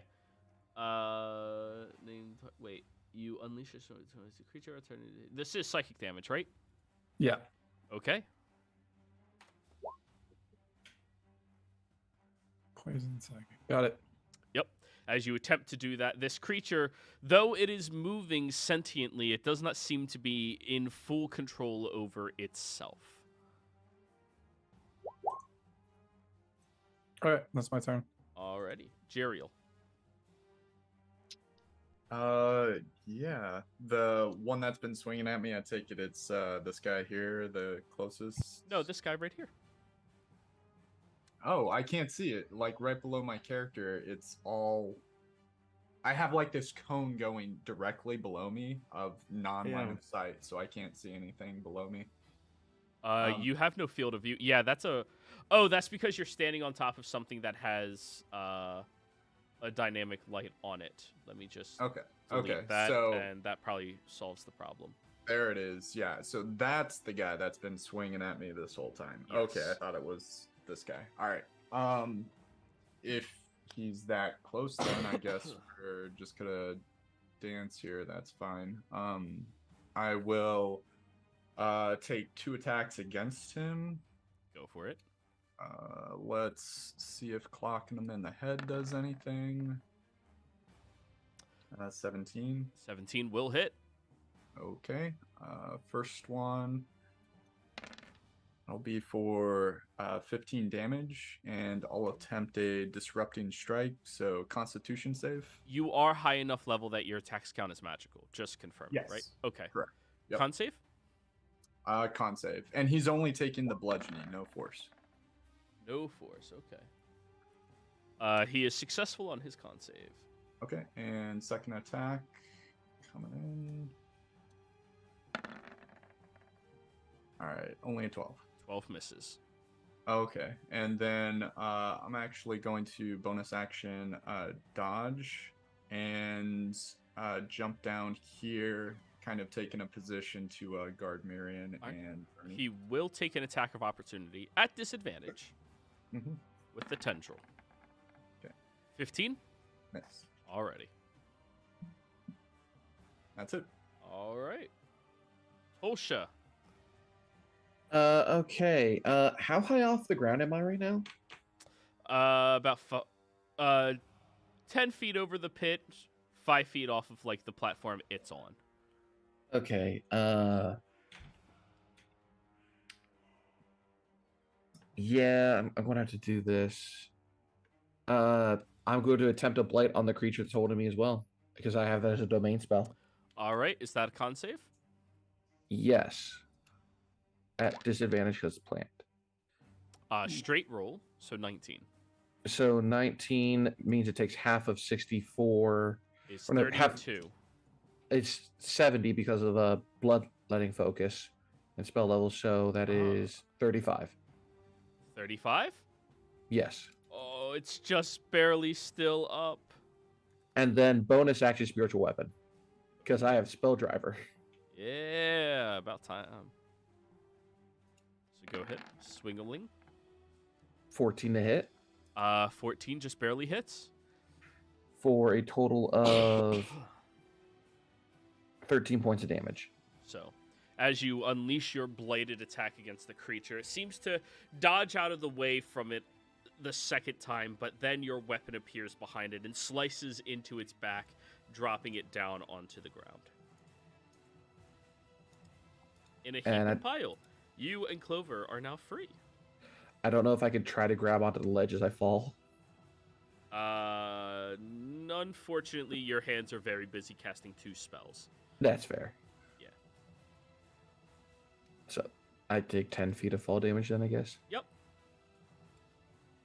How much is that? 10 feet, 1d6. 10 damage. So I fall into the crevasse. Yep. Did you land in mud or on a rock? Probably on a rock. On one of the rocks, that's why it hurts so much. Birdie, Birdie, your turn. All right. I'm grappled, right? Not restrained. That is correct. Right. Well, then I'm just gonna attack this here Go for it. vine monster. I'll use a bonus action to cast Spirit Shroud. Yep. So let me just toggle that and attack. Go for it. 20. 20 hits. You notice when your weapon strikes into the creature that it seems to cut through it with an acute precision, as if the slashing was very strong against it. Oh, nice. I'll try and focus my second attack on the vine that's restraining me. Then. All right, go for it.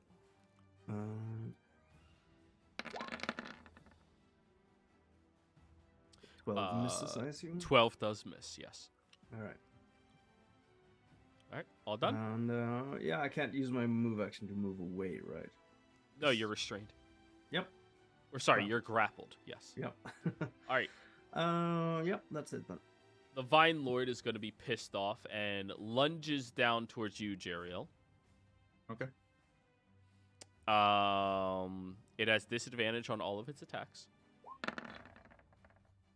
14 misses. 17. No. Okay. Next, it's going to attack Mirian with a tendril. I'll use my reaction to force the attack at me. Okay. Does 22 hit you? Yep, that'll hit. 10 slashing and 3 poison. And what's this creature's wisdom? Oh, it's pretty wise. Okay. It will continue trying to attack Mirian then. Sure. Yep. 19 to hit Mirian. He does have mage armor. I don't know what it would be right now. Lily. Icebreaker. So I was muted. What was the attack again? 19 to hit. 19 will hit. 10 slashing actually- through. What? Sorry. I'll take the 10. I was gonna cast shield, but I'll You take can. the 10. You can. It's still within time. You can do that. Okay. All right. Shield. So shield. Alrighty. So that is claw, tendril. Now tendril again. 29 hits. 29 will Despite hit. shield. 10 slashing, 3 poison. And then the last one. 18 misses. Alrighty. The Vine Golem. By the way, the attack I did was 1 less damage. I'm not sure why it had the D10 toggled, but yeah. We'll add that on. Thank you. Alright. Bernie, we'll start with you. All right. Thorny Vines. 17. Nope. Thorny Vines. 26. Yep. 11 piercing. All right. Hug. Misses. All right. This one will come out here. Tolsha. Thorny Vines. Yeah, that hits. 11 piercing. You are now grappled. Not again. And you are drugged 10 feet towards it. Clover. Thorny Vines. Damn. Yo. All right. I need to roll on 11 Constitution. piercing, and you were drugged 10 feet closer. Tolsha. Hug. 21 Yeah, that hits. for 13 piercing damage. Alrighty, and I'm grappled and blinded inside of it. That is correct. Cool. Mirian's go.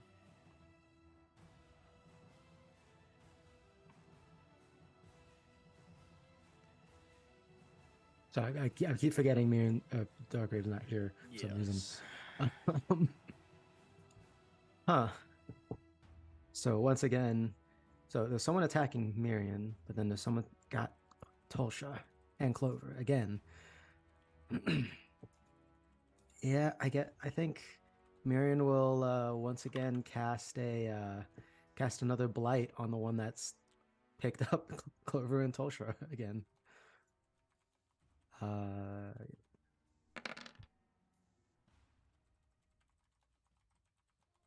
DC 17, it'll take 64 damage again. Y'all love your blights. I mean, it hardly comes up. Hey, take it. Yeah. 11. It failed. You said the one on Tosha? Yeah, the one that had Tulsha and Clover again. 64 damage. Yep. And then as movement, yeah, Miriam's just gonna step away from that guy as best he can. Which way? Let's just say let's go towards the this is an interesting situation. He'll go towards Lily a bit, so like right, get on that rock. Okay, so he was there, right? He was right north of Jeriel. So 2 attacks of opportunity. First one from the golem. Oh shit. 17 to hit. That's Shield ended. Yeah, that's just a hit. All right, 11 piercing, and he is now grappled and pulled 10 feet closer. But the other creature still gets its attack of opportunity with a claw. A claw. That actually misses. 14 misses. Alrighty. I just imagine him going like, "Don't worry, Tulsha, Clover, I'm coming." Oh no. Oh, well, shit. All right, all done. Lily. Yeah, Lily is hasted right now. She is going to get up there with her movement. I assume I can, right? Like, how high is that? Well, you're still grappled. You never broke out of the grapple of it Oh, I'm grappled by this one. by the vines underneath your feet. This one did it. But, like, it's not the Oh. vines of its arms, it's the vines around you. Ah. Is that So until you take an action to break it, or you are forcibly broken out of it, you're not free. and I take disadvantage because of the vines or the Because melee you're range or in whatever? melee with him, and now with him. You can use Well, one of your attacks to attempt to attack the vines if you would like. Would that count as like essentially breaking out? Well, you can either use your action to break out using an athletics check, or you can attempt to attack them and break free like that.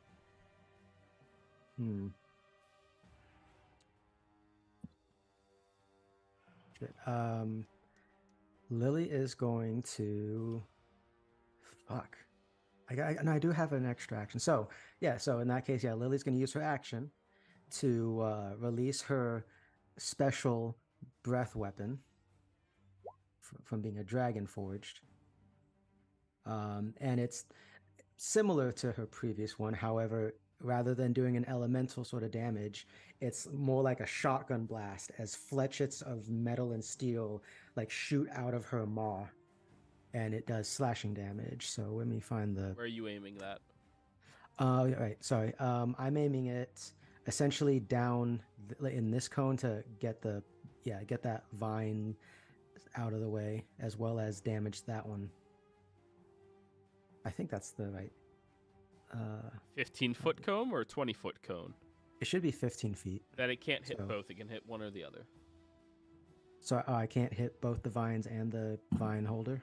Correct. You can hit one or the other. Oh, no, you mean the vines in front of you. Yeah, you could hit both of them with that. Yeah. Okay. Yeah, that's the intent. So first action is to do that. All right, roll the damage. It needs to make a dexterity save. If I can find where's the oh, there it is. Ignore the sneak attack part. Well, it failed its dex save. So that is going to be 13 doubled to 26. Oh, nice. And the vines underneath you are ripped to shreds. You are now free. Yep. And then with my movement, which I still have, Lily is going to get up there to try to she's going to relocate. Okay. Can I move Yeah. Can I get to here? You sure can, and you'll provoke an attack of opportunity from this vine golem. Do it. Or- That's initiative. Add to fixed token. 20 to hit. Miss. Wow. Alrighty then. All done. Yeah, Lily's. No, I still have a hasted action because my main one was just the thing. As she looks to this thing and let's see, I can only use it to attack, right? Dash. No Dash spell. or attack. Yeah. Does that count for cantrip spells?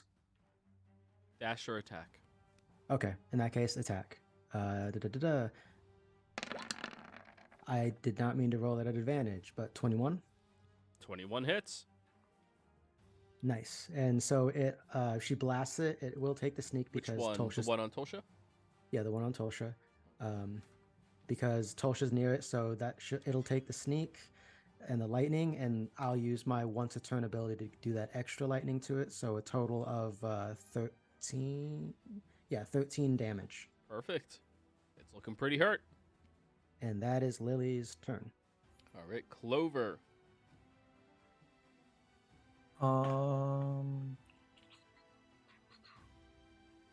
Would you count plant matter as flesh or no? No. So like if I try to use flesh of stone, that wouldn't work. Correct. It is not flesh. It is plant. That's why it has its vulnerabilities and resistances.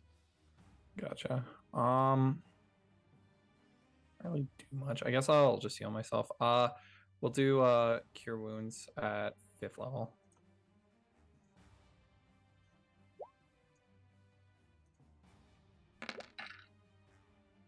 Okay, I have 1s on that. Got a 2. I'm gonna re-roll the 2 using what Sorcery is point. it? No, it's powered healing. I'll put it in chat. Whenever an ally over 5 feet determine number. Yeah, I can use 1 sorcery point to reroll any of those dice. I'll reroll the 2. So 1d4, right? 8, 1d8. RD8. Oh, we love to. Okay, cool. That works. All right. Jeriel. Yeah, we'll attempt to smack this tree lord, and potentially put him out of commission for a round. So first attack coming in, ring his bell. Whenever the dice decide to roll, you know. Yeah, we'll get there eventually. Jeez. He'll 20. Do a con save for a disrupting strike. It is successful. Okay. And then second attack, crit fail, 11. Yep. And Want to roll your damage on that first one? oh yeah, sorry. Hey, it's your damage, not mine. Then 7 bludgeoning, and then I will attempt a flurry of blows this guy. There we go. Bam, first one. Hey, nat 20. Let's All right, go. cool. So that's going to be a 13 damage, and then he can make a dex save or fall prone. He falls prone. All right, advantage, last attack. 23 for another 11 bludgeoning, and he cannot take reactions. And then I'm going to get between both of these two so I can focus on the one that's got Miriam. That's it. Alrighty. Bernie. Sorry, it's my turn. I had to fix my token. It wasn't showing HP. Oh. I apologize. Tolsha. Blight on the one that's has me grappled at the moment. Go for it. Get auto kills it. Depends. It's 70 damage if it fails. Yeah, it's 70 damage. Okay, yes then. And I need to take more fall damage. From this position, it's only 1d6. 1. All right. And then I will bonus action or not. Where is it? Bonus action healing word on myself at 3rd from Spell Driver being able to do that. For 12 healing.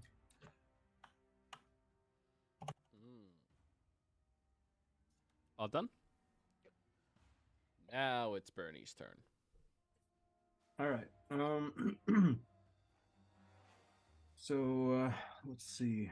Yeah, they're looking fine right now. So I'll just attack this guy that's grappling me. Again, 19 to hit. 19 will hit. All right, and that's 22 damage. We love 22.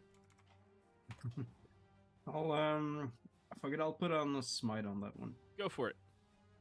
Just a first level. Wait, smite. it's 22 before the slash, right? No, that's Wait a second. well. Sorry, Yes. I doubled the slash only and ignored everything else. It's 11 radiant necrotic cold radiant, and 22 slash damage because it's All right, vulnerable. so 33 damage then. Okay, how do you want to do this? All right. Well, I'll first. I'll just. What is it? Does it have like a humanoid shape at all? It's roughly torso-esque. Right. I'll just lay my axe right into its torso center mass and try to deal as much damage as I can. So you twist your axe around, slashing straight through the body, hulking it down in half as the two sides separate, falling down to the ground, All right. leaving Nice. nothing but the one small guy left. Right. Was that before the smite damage? The That was extra? with the smite damage. All right. Okay. Yep. Just checking if I used up that spell slot. Yes. Then I'll let's see here.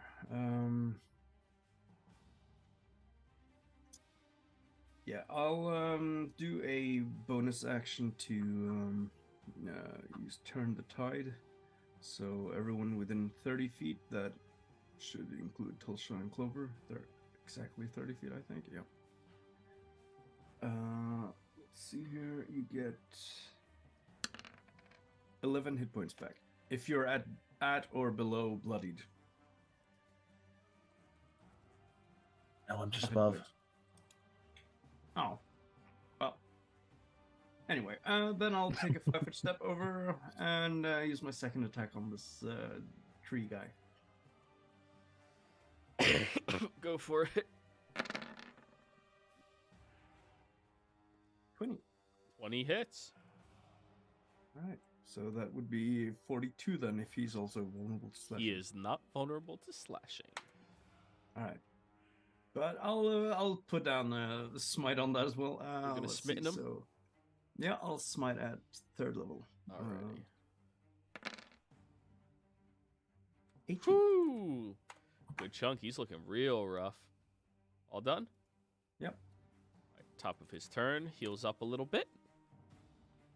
Then he is going to claw or stand up from prone first.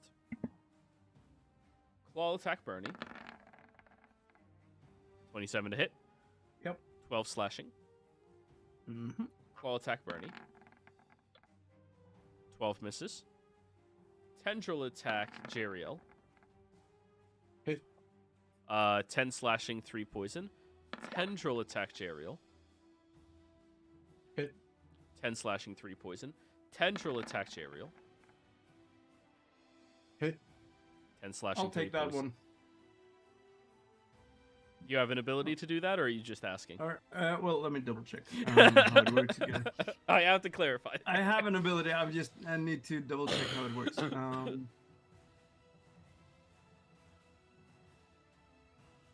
Yeah, I'll take that 3rd attack there. Alrighty. I'll So- take the damage for it. I mean, 10 slash, 3 poison. And then the last one that was going to go after you anyways, Bernie, is now coming towards you. 13. all right. Yeah, that misses. What was the damage you said? 3 poison and 13 slashing, 10 slashing, 3 poison. or- Okay, so 10 total then. All right. Mirian's go.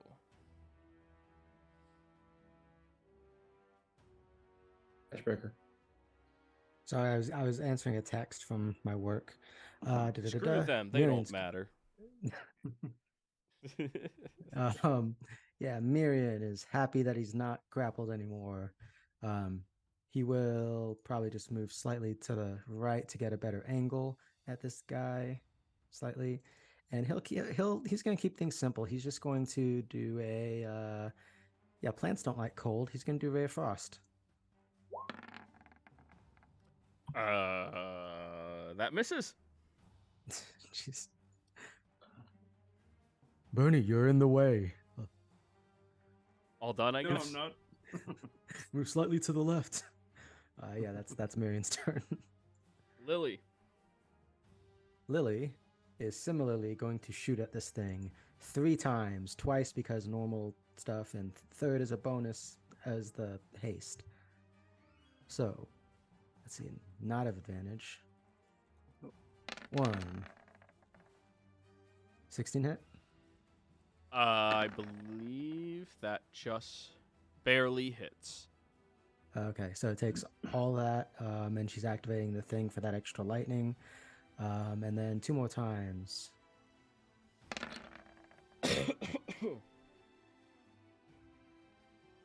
Let's get the damage on that. 8.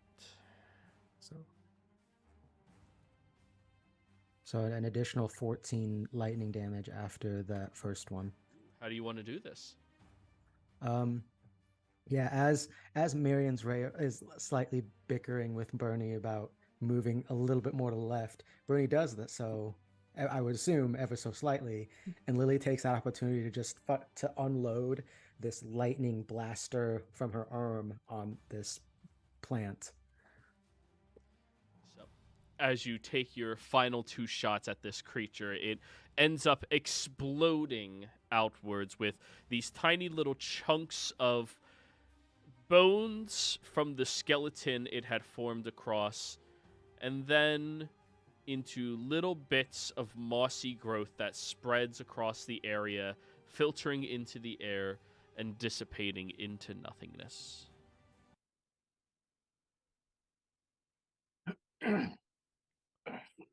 Is everyone all right? I've been worse. You guys okay? Looks. Right. Those things took a good pack a punch. Yes. Everyone get close, and I'll use Staff of Healing for a mass cure wounds. Alrighty. All right. Everyone gets 22 points of healing. We love 22. There's a lot of 22s this session. Well, There's a lot of 22s every session nowadays. Yeah. Lucky number. I don't know what to say. Why, do you just have a macro to automatically type "We love 22" every time 22 appears? No, I actually type it out. And I always respond. What the heck even were those things? Guardians. I think those were the ones. See the circles? It was like continuation, right? Right. Made here on that ritual site. And I think that guy, I'm going to point at the one Jeriel was fighting, it was the one in the middle. Viewed its power into it. I don't know. Maybe they were people at one point, but well, now they're nothing. that one had a skeleton in it, so. But, is there any remains at all of this guy? No, he seems to have exploded. Right. Yeah. Well, I'm gonna have like just a quick search around there to see if there were any items dropped or anything. Alright, go for it. Investigation. 22.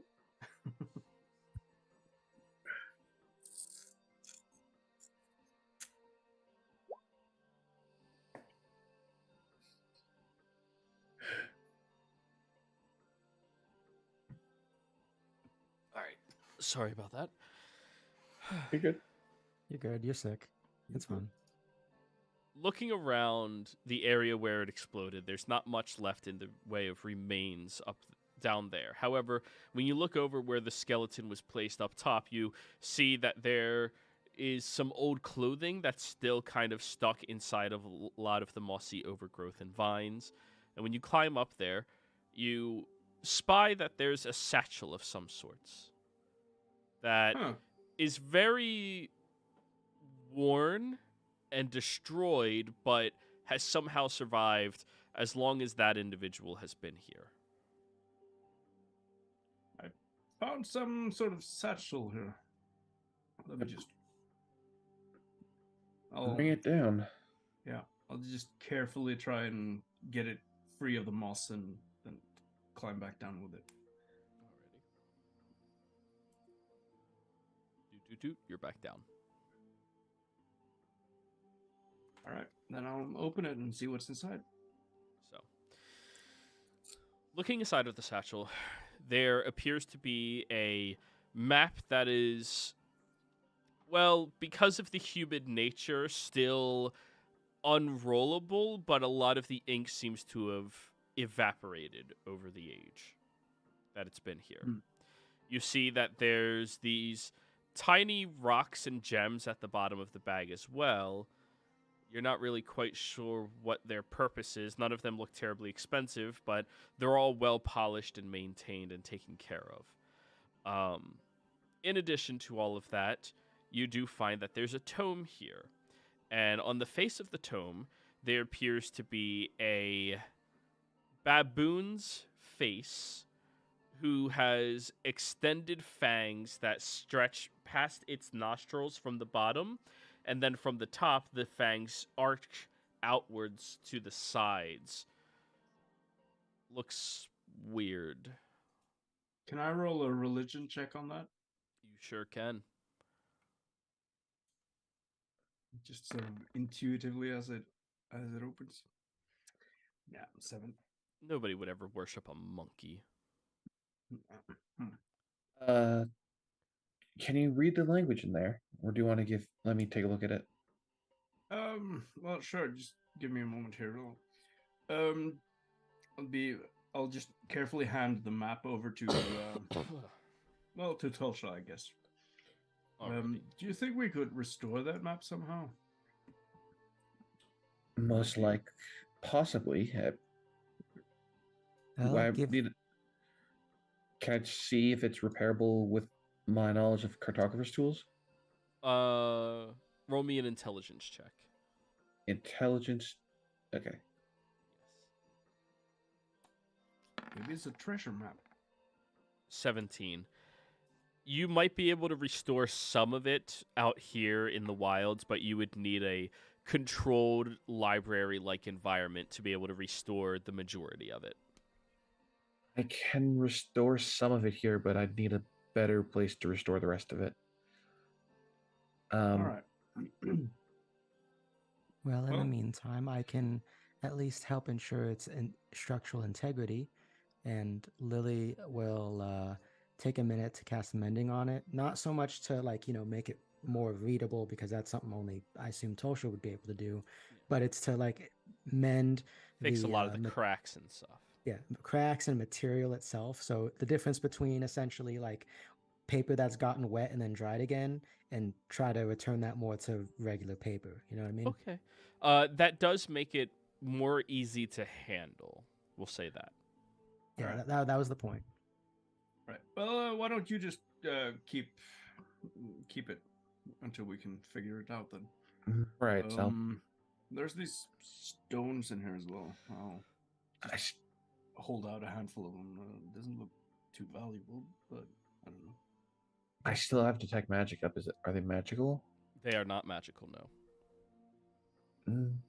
They're not magical, so they might have an importance with the map or with that book if they were found in the same place. Yeah, maybe some kind of symbolic value. All right, so let's check the tome then. They're just stones. Gemstones. Does it look like obsidian? They're stones. Yeah, because are you proficient in jewel crafters? No. You said it was polished, so I just figured. They're polished stones, yeah. I mean, you can say obsidian, but you're not being somebody knowledgeable about it. I can't tell you that. So, One of the things I got from Warforge, because I, recreated the whole Lily thing. Warforge come with a tool proficiency, and I actually chose jeweler's tools. Is that okay? Okay. Can Lily take a look? Yeah, roll me a jewel crafter's check utilizing intelligence.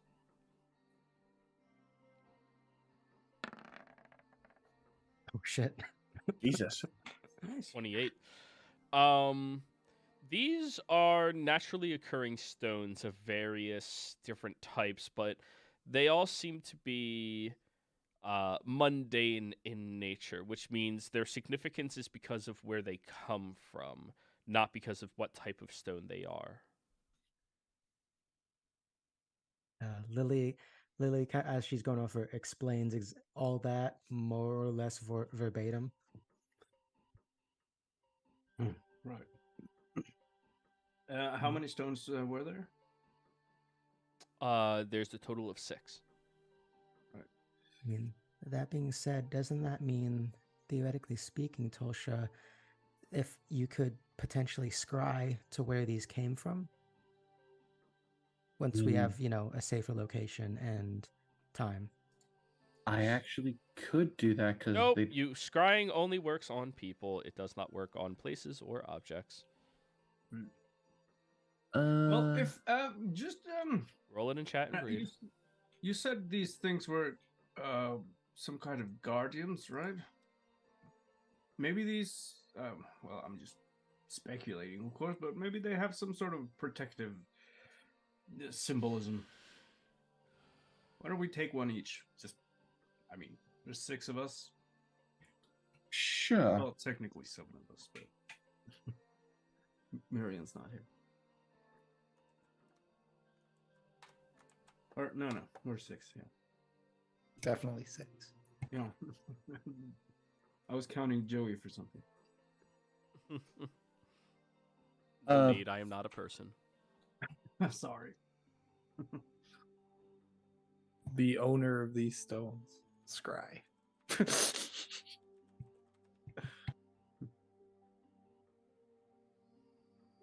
Last sentence says you can choose a location you've seen before. Yes, a location you've seen before, not an object.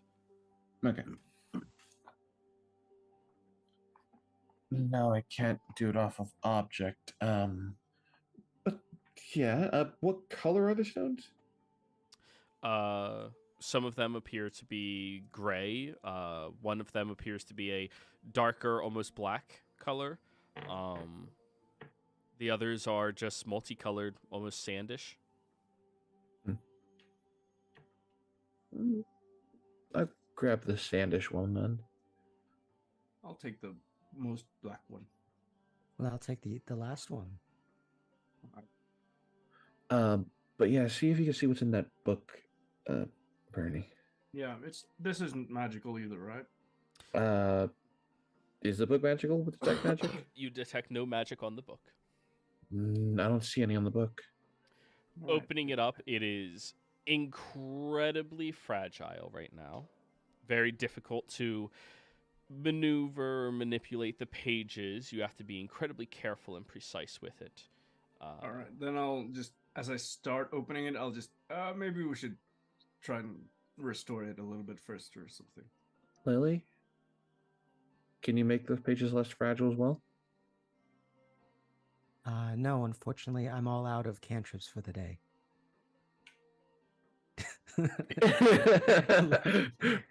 You just get that like deadpan look of that's not how that What works. edition are you playing?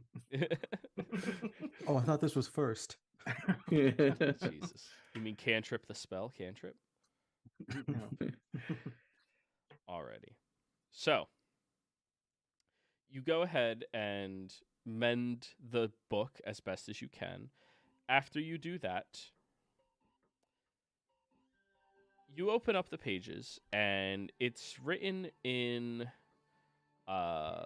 some ancient language that's rooted in Undercommon. Do any of you speak Undercommon? I do, and I can read all languages. Perfect. Oh yeah, Tome. Yeah. So, reading this, Tulsha, It appears to be a religious tome to some forgotten deity. The ways of their life and the ways that individuals should aspire to them. Treating animals with utmost respect. Being sure to always respect the natural inhabitants and laws of nature, as well as being able to defend whatever is yours and kill anything that would disrespect your own way of life. Though the entity itself is not written about by name, it seems to be religiously significant and very old as well. Some forgotten deity that used to be aspired to.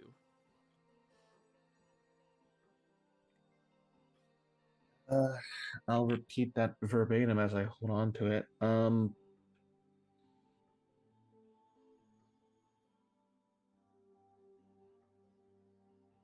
Her Her first. name? There is not a name. Hmm. Her first inner thought is this possibly the one sibling that was killed? But she does not say that aloud. I will have to do some research on this. Perhaps Hermes might know of this or Mama Lucy. The next time I see them, but can I take a look at the map and see what's there now that it's less fragile? It seems to be a map of these two islands. The map is significantly newer than the tome that you are looking at as well. However, despite the fact that it is newer, it still looks very well aged and old. Okay.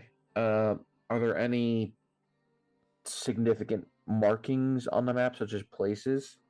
Yes, there's a couple of places that are marked with black markers on it that symbolize something towards the edges of this island and the previous island that you were on. There's also what appears to be a marking roughly where you are right now, but that one appears to be a tannish mark. Similar to the stone that I grabbed? Similar. Why would they use a... So they're using blackish marks here on these sides, but this one here seems similar to this as I hold out the rock. Why would they use this?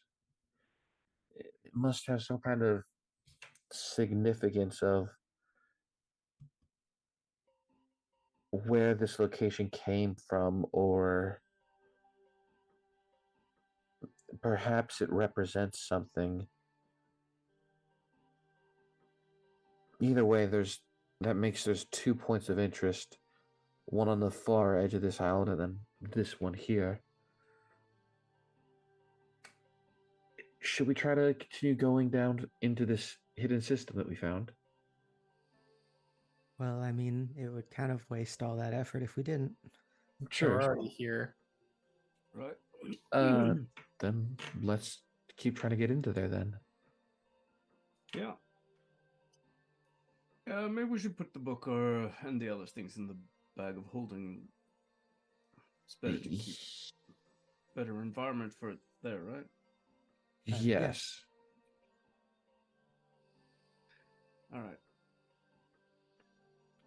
Just just to be clear, in case there is some demonic summoning ritual in this book, we're not using it, Clover. I don't summon demons. Yet. Ever. Do you know the difference between a devil and a demon? I'm well aware. Don't say demons. Well, you can still say the word demon. Just well, anyway, all right, down the hole we go. Yep. I assume if the hole got to the point, if not, we'll keep digging. Alrighty. We have a spiritual weapon to assist. Spiritual weapon turns into from a sword to a shovel. I thought the spiritual weapon was always a shovel. Okay. So, you all have a 5-foot hole that you can climb down, no problem whatsoever. The mud around the edges of it is still piping hot, of course, but you manage to get down into this very humid and very, very hot area down below. The heat that you feel radiating from this underground passage that you find yourselves in is exhausting. It is perpetual and it is just so nasty. Any of you who do not come from a strictly humid and hot environment are feeling fairly uncomfortable right now, meaning everyone other than Bernie is feeling uncomfortable right now. Wait, even Lily? You don't come from a humid and hot environment. You come I from a know. very tempered hot environment. She's a robot. Yeah, humidity does horrible things to electronics. That's okay. That's fair. Yes. Let me I bring you thought, down to the next map. I thought dang it, still my Ben charging Inferno was port. kind of tempered. But yeah, makes sense.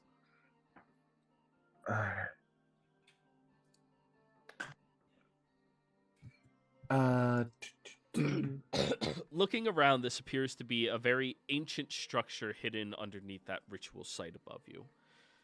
There's different passages and pathways that are currently buried under a lot of rubble and rock, and you can see that there's still quite a bit of this area to explore.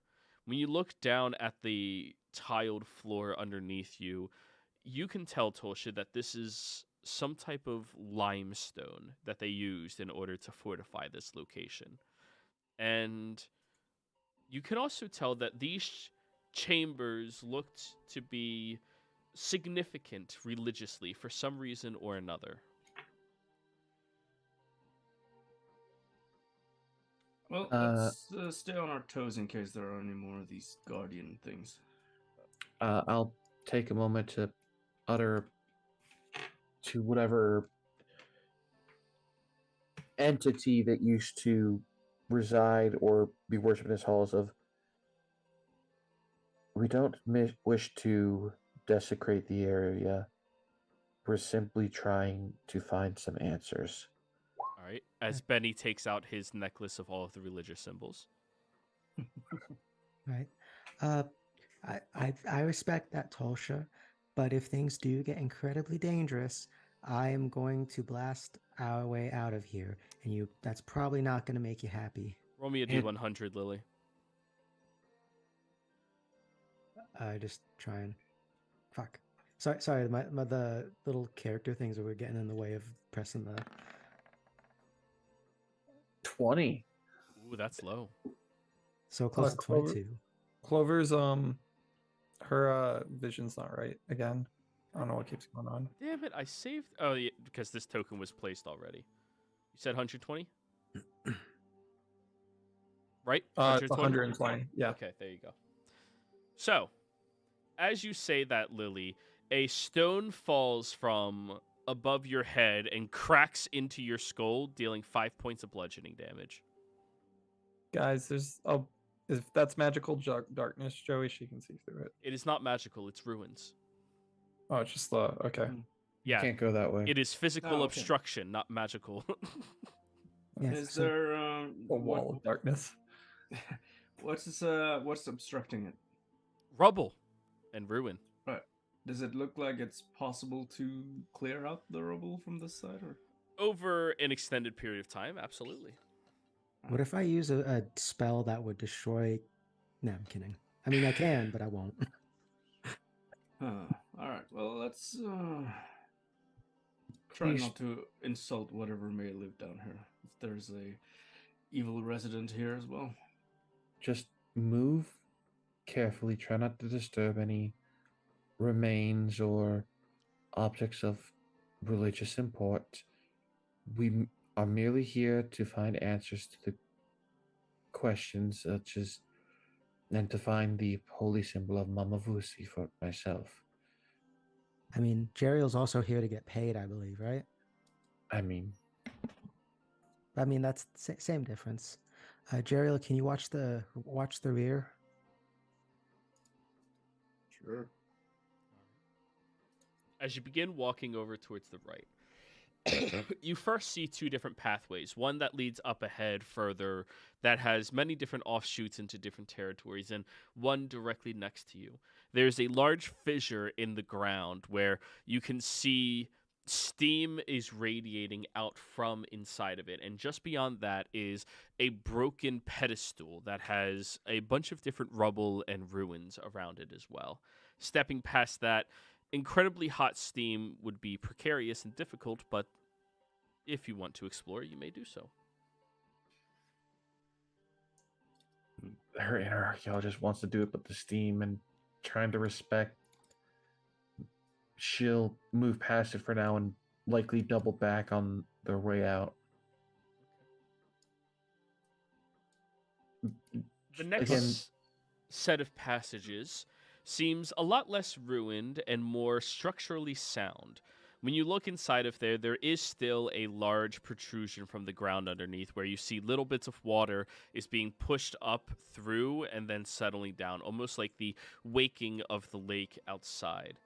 You can see over on the edges that there is an ancient ladder built out of segments of this ruin that lead up into something that is completely broken down and, well, rubbled and ruined yet again. You also see that there appears to be a couple of boxes and crates over on into the side. Very old ones that are looking not well maintained or kept either. What are these right here? Are they just rocks?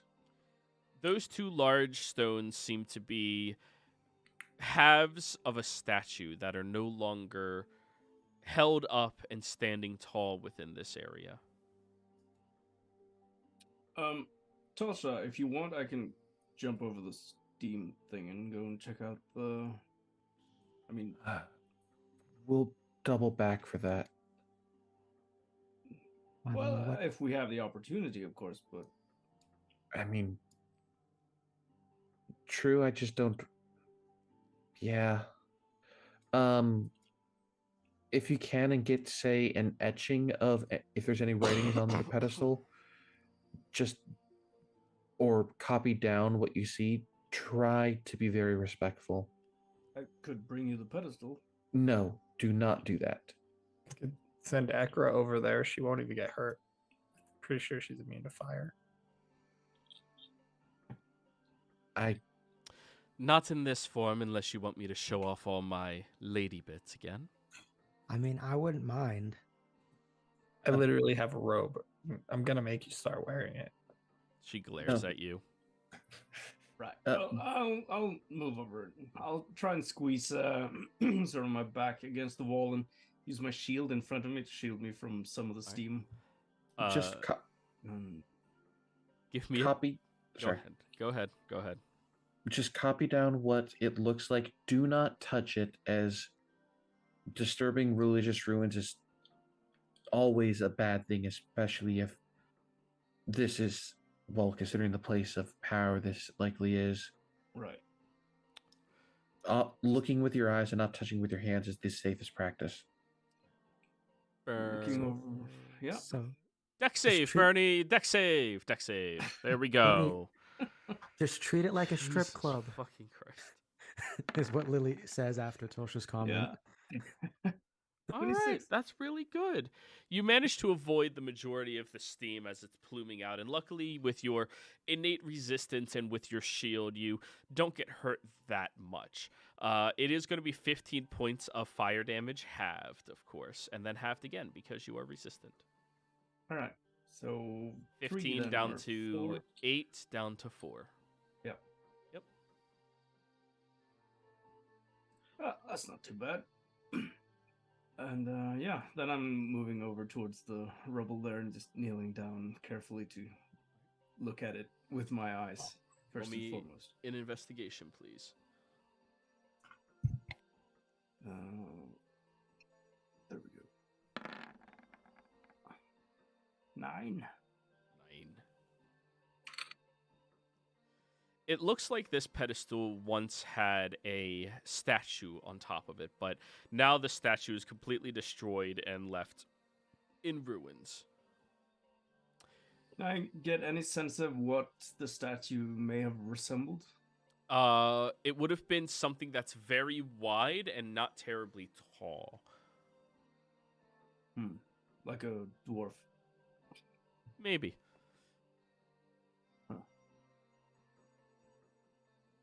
Yeah, I'm not sure what this. It looks like it could have been a statue of a dwarf or something. Not very tall and quite wide. Does it say anything on the bottom? There Any are inscription? markings and words that is rooted in Undercommon that you cannot read. Can you copy them down, Bernie? Yeah, I'll oh, yeah, give me a moment. Try to use your. Avoid touching if you can. Try copying them in a notebook. Because Yeah. ancient ruins do tend to be cursed. I do. I actually don't have a notebook. Come to think of it, I don't have anything to write on. Well, I have the magic map though. Yeah, I'm gonna check that while I'm here. Actually. Oh yeah, we have a map. God damn it! Every I time. keep forgetting about the magic map. Every time. I remember it twice this session. I know, it's big. Shit. So it appears that this area down here resembles something like a temple. If you watch where my pings occur, there's another pathway, walkway over here. There's one that's no longer broken down over here. There appears to be like a dining hall over there. An ancient campsite over here. And a throne with a chest over here. Over there, okay. Does it look like there is any way from this room that interconnects into, like, over here or into another room? Yes, if you go all the way to the right down that initial hallway you guys were in, and then all the way to the top, and then all the way to the left, you could get to the throne unabated. Right, okay. But no, there's no, like, secret passage between these rooms or anything. Not secret, there's ruined passages between them. Right, okay. Throw me something to note it down, and I'll grab some of my charcoal and parchment and hand it to Bernie. All right. I'm just waiting for like you throw it across, and then the steam just Completely obliterates it. Yeah, Bernie, you're now holding very soggy, piping hot parchment. Oh, right. Well, that's nice. I didn't mean to throw it like into the steam, just around. I was trying to do it around. I'll try to throw it another piece around. All right, give me a sleight of hand check, Tolsha. 8. You kind of like crumple it into a ball and like toss it to the side, but then it ricochets off the wall and lands in the steam again. I'll try again. Make sure you're removing these pieces of paper. I am. Hey, Miriam, you can dry things up from a distance, right? Prestidigitate has 30-foot range, doesn't it? Yes, I can. Right. You do that then. Bing, bing, bing, bing, bing. But this is more entertaining. And he'll prestidigitate. I agree. Let me turn on a light real quick. 1 second. Lily. Long story short, I'll kneel down and write down the thing and then come back out with it. For the record, Lily Somebody's been here. So you're copying it down? Yep. Okay. As best I can, at least. So, give me a sleight of hand check, Bernie. Let's see how well you copy it down. I'm gonna use session inspiration. Okay. 11. All right, I mean, that's 22. yeah, you're super. Yeah. Oh, sorry. I was gonna flash a genius that for 16. All right, 16. You copy it down as best as you think every portion of it should be. All right. Come on And back then there.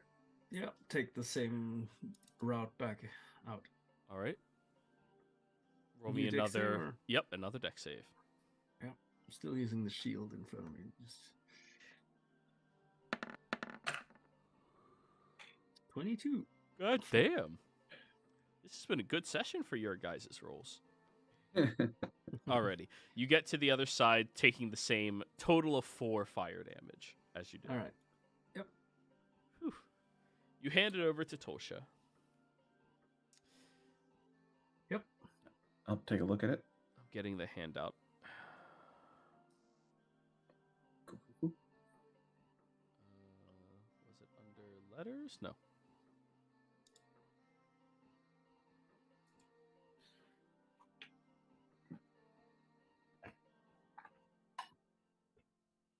So, it translates to you idols of the 6 siblings. Oh.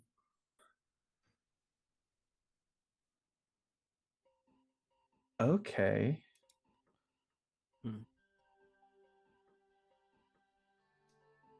What's it say? Idols of the 6 siblings. We're in the think- right place. Yeah. Does it? Thinking back and also looking back on the rubble or statue there, does it look like it could have been deliberately smashed? Ooh. Roll me an insight check.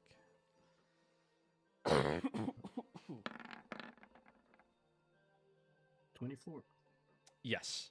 It looks like the idol that was on top was broken and shattered. It looks like it was thrown into the back corner and destroyed. Yeah, that makes sense then. Someone seems to have deliberately broken it. So, did it look masculine or feminine? Hard to say. Just short and Well, wide. well, it doesn't match Corrine, Aubrey, or Camille, and it doesn't match Mama Vusi. Well, maybe she used to be short and fat. It could be, but at least not her current form. So, current thought is maybe either Hemisto or Glyphson. I don't know.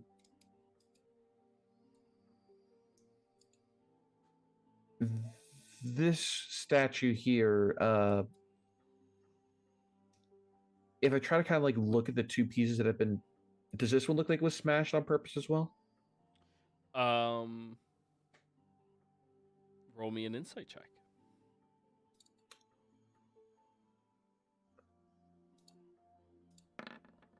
Yes. 16. Yes, it does. Does Like it look, somebody took a hammer to it and shattered where the faces would have been and then broke it in half. does it look like either of the fates that I met or Mama No, Vusi? the faces were shattered. Why were they shattered? This is odd. I mean, the whole thing might be perceived by some more draconic, draconian. I mean, people to be seen as a bit heretical. Maybe, but if that's the case, the whole statue would be smashed and not just the face. Well, I mean, Anyways, let's keep going. I did see on the magic map here that there's it looks like a throne room or something on the. Well, it would be Oh. the opposite side there. I have a feeling that's what we're looking for, maybe. As I said Perhaps. earlier, someone's been here. There's boxes that look kind of recent and a ladder that way. And this hallway goes very far and it keeps going up. Probably the actual entrance. Yeah, There's but also a campsite of sorts on the map. Yeah, it's down. It's got to be that way where the ladder is because that's not supposed to be here. Yeah. Then we should go and try to take a look at it. Okay, let's go. Joey, Down during the time they were having that conversation, Lily's been hanging out over here. Can she do an investigate while that was going on? Sure, go for it.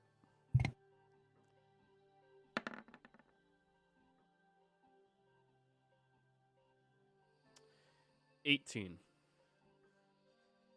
You find some of these crates and barrels.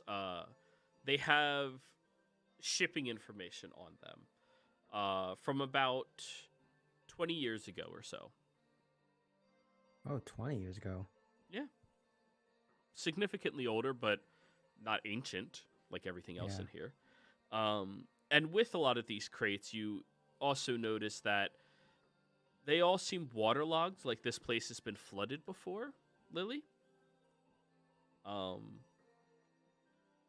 There appears to be another podium positioned here that has this large glass casing around it that has a circular cutout in the middle, and whatever was on the podium is missing from inside. Interesting. Looks like someone already beat us to whatever was here, unless the podium. Does it look like she'll pull out one of the stones she has? Does it look like there's any place it would fit on here? Like, are there like indents that the stone looks like it would go into? No, not really. It's like whatever object was in there is now just missing. Interesting. What did you find up here, Lil? Well, these crates and everything here's 20 years old and waterlogged. So at one point there was a bunch of water that went through here. Perhaps a defense mechanism? Possibly. There's Does- also this ladder and a big crack in the floor. So if there's nowhere else to go, that might be one of the options. But what really got me curious is that there, the pedestal. There's something that used to be there, but it's not anymore. So it's either looted or someone took it to safety. What's on the crate shipping address? You said there was one? Yeah, it says, what did it say, Joey? You said it was the crate's waterlogged, but you didn't say where the address was from. The address is dated 20 years ago to an area labeled as the Ashgard Garrison. From the Empire. If it was waterlogged, there's a chance then whatever was taken is still in there, since that's definitely not part of the natural ruins. And if it is still in there with, if one has the intent to return any stolen items, it should not trigger any curses. Well, if the Empire already got here before us, this might have been one of their failed expeditions. Could very well be. Or if might not have been failed. I mean, Yeah, it looks like they got what they came for. Looking at the empty pedestal. yeah, that's what I'm thinking as well. Plus, the other one was smashed, like Bernie said. They probably just smashed what they couldn't take. The place Maybe. probably fills up with water, so we should probably be getting out of here soon too. Yeah, I was- let's hurry down towards the No one end. wants to climb this ladder. I It's- mean, I was going to. That ladder leads to a ruined location. It's kind of compacted in with all of the rubble and ruin there. Right. Okay.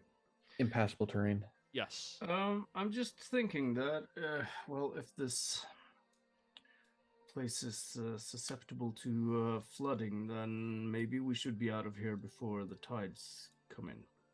Yes. Cool. Well, Don't worry, Bernie- there's stairs going up, and it's a couple stories. This is the first one where Tulsha's at. So, Tosha, what's your passive? Hey, guys, back up real quick. Back up. My passive's 18. Passive of 18. Okay, fine. Tosha, you step right there. Hey, I would like you to give me a dexterity saving throw. Is this magic? Yeah. I got advantage on those. 23. Perfect. The natural enemy of 22. I thought that was 21. No, it's No. 23. Okay, as you step there, you see a glyph appears right there, and a large explosion of radiant energy slams out against you, dealing 20 points of radiant damage, half down to 10. Clover, you're within 10 feet. Lily, you're within 15 feet. Both of you need to give me dex saves as well. Oh shit! All right, where's Bernie? Oh, come on, Bernie. He is safely in the back. Why isn't he safely in the middle? Because you guys just rushed ahead. I was taking my time strolling down. All right, the two of you will suffer the full 20 points of damage. And the two of you are deafened for the next minute. Ouch. Tosha, what the heck was that for? I didn't do. Can I look at what went off? Is there like a glyph in there? There was a magical glyph that now disappears. It wasn't Uh, me. What? I'm going to keep activate detect magic again, so that doesn't happen again. All right. I It is- telepathically say to Lily, it wasn't me. What? You can hear it telepathically. Yeah, I know. She still says it. I just point my finger at you. Thieves Cant to them. Are you all right? Because I'm pretty sure Thieves Cant has some sign language parts to it. What? Lily responds in Thieves' Camp. What? She's fine. Alrighty. So, continuing up ahead, Tosha, you have to take very large steps to get up these stairs, as if this location was made for somebody significantly larger than you. Each of these stairs seems to be about 4 feet wide. As you step up here, you look down towards this direction where you see the pathway seems much more rubbled and ruined, much less well taken care of compared to everything else down here, and looks like it's ready to fall apart at a moment's notice. You see up ahead that there's this jump of about a 10-foot leap that leads to heightened staircases that move around the bend up further away. The unstable path is less likely a good thing. It would probably be safer to try and make that 10-foot leap with the help of others. Well, that being said, Tosha, do you plan on being the one in the lead here? Yes, this is the temple to Mama Vusi and her siblings. Right. As someone who's trying to devote themselves to them, then I feel like if I take the lead and if there's something that happens through a celestial or divine means, there's a less likely chance that I get seriously harmed from it. But just in case, I cast Death Ward on myself. Okay. That's I good. could jump over that. I went to City State and Zadash. Well, I guess not City for high jump. She's all Isn't that- country high jump. Yeah. Isn't that how you All tried to? Empire high jump. Watch. Yeah. I can do it. I don't. Everyone out of the way. I'm gonna run it. No, Clover. That's not the point. What I'm trying to get at. We can do it. I believe you can. Don't get me wrong, but this is also there was already a trap here. Please Yes. don't. As I'm moving forward from now on, can I be investigating for any other traps? Sure, go for it. Well, I mean, one of the reasons Lily brought that up is before Tolsha goes ahead again, she said, kind of, here, Tolsha, switch shields with me. Okay. And now you have a Sentinel shield, which gives you advantage on perception checks. And because you have advantage, that actually gives you a +5 to your passive perception. Does So then- Sentinel Shield require attunement? It is not. So why it's so then my passive is then 23. And I rolled a 23 investigation. Yeah. Also, you have advantage on initiative if that becomes relevant. But yeah. But I will be making my way up this way. Making it Don't way. get too far ahead, just in case there's more traps. I'll try and stay close. Yes. Throw me in the middle, everyone else around him. Sorry. Okay. You're all right. Tolsha. As you are nearing closer towards this area, you are going to need a boost up to the higher status of this building. Bernie, can you give me a boost? I'm telling you, I can jump it. I mean, I was literally actually going to suggest that one and then lower down a rope, but Yeah, guys, let me jump it. I haven't been able to do high jump in a minute. We go for it. I want to have Bernie help me up, but you can attempt to jump it. Just well, Clover's gonna run as fast as she can and attempt to jump it. All right, give me a athletics check, I guess. Actually, no, she's just gonna use the flying boots. Okay, fine. You can jump up there. She's gonna do one of those. I don't know if you've seen those cheesy movies from the '80s where they're like running and jumping. yeah, the slow motion. Yeah, can I do performance for that?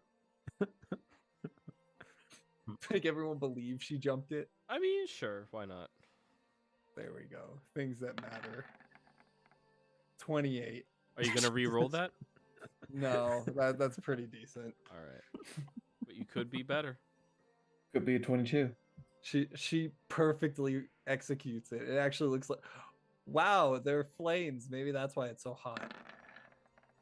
So, Clover, now that you're the first one up here, you do look down this corridor where you see that there is perpetual flames placed inside of two sconces in this little waiting area. It appears to be a bench for prayer that is positioned here for some strange reason.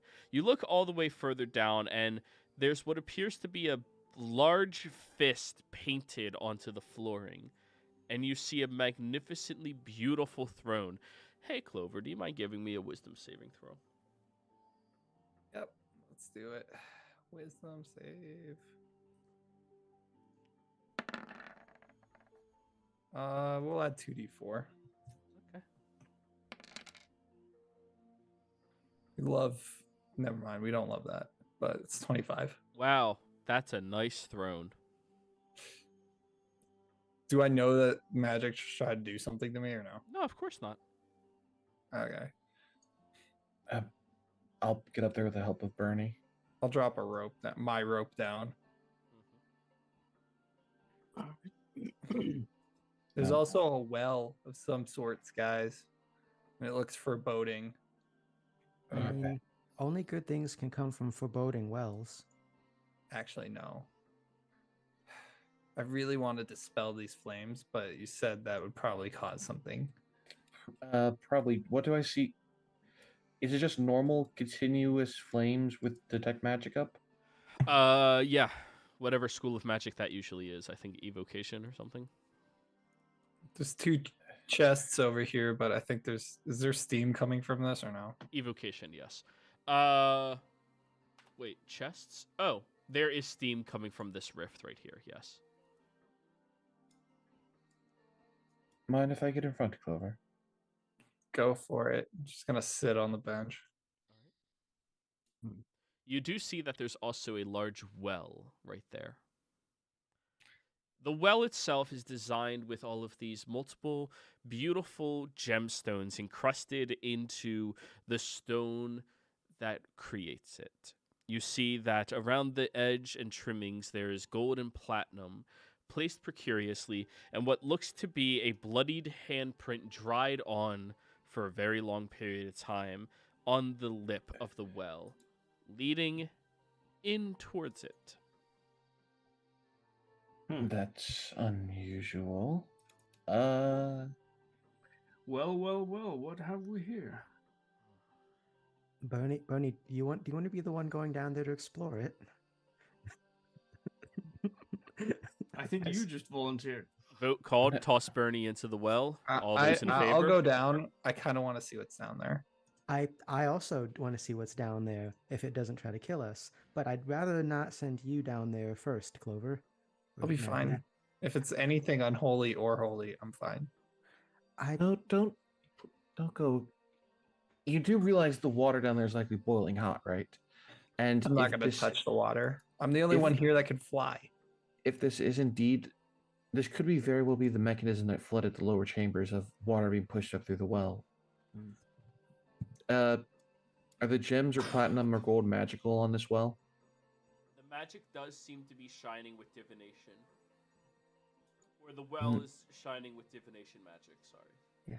The other thing that should be considered too is there was apparently an Empire expedition 20 years ago. And other than that one skeleton, we have not found any signs of corpses around here, except that bloody handprint that Tosha spotted on the lip of the well. And it is emanating with divination magic. So, again, best practice: avoid touching things, avoid sitting on benches, be respectful. I was actually going to pray, but Praying does help. I prayed myself to say that I'm not here to defile. I'm merely seeking a holy symbol for Mama Vusi. And now that I know that her and her family are dedicated here, I wish to learn more. By the way, am I the only one who noticed the fist on the ground there?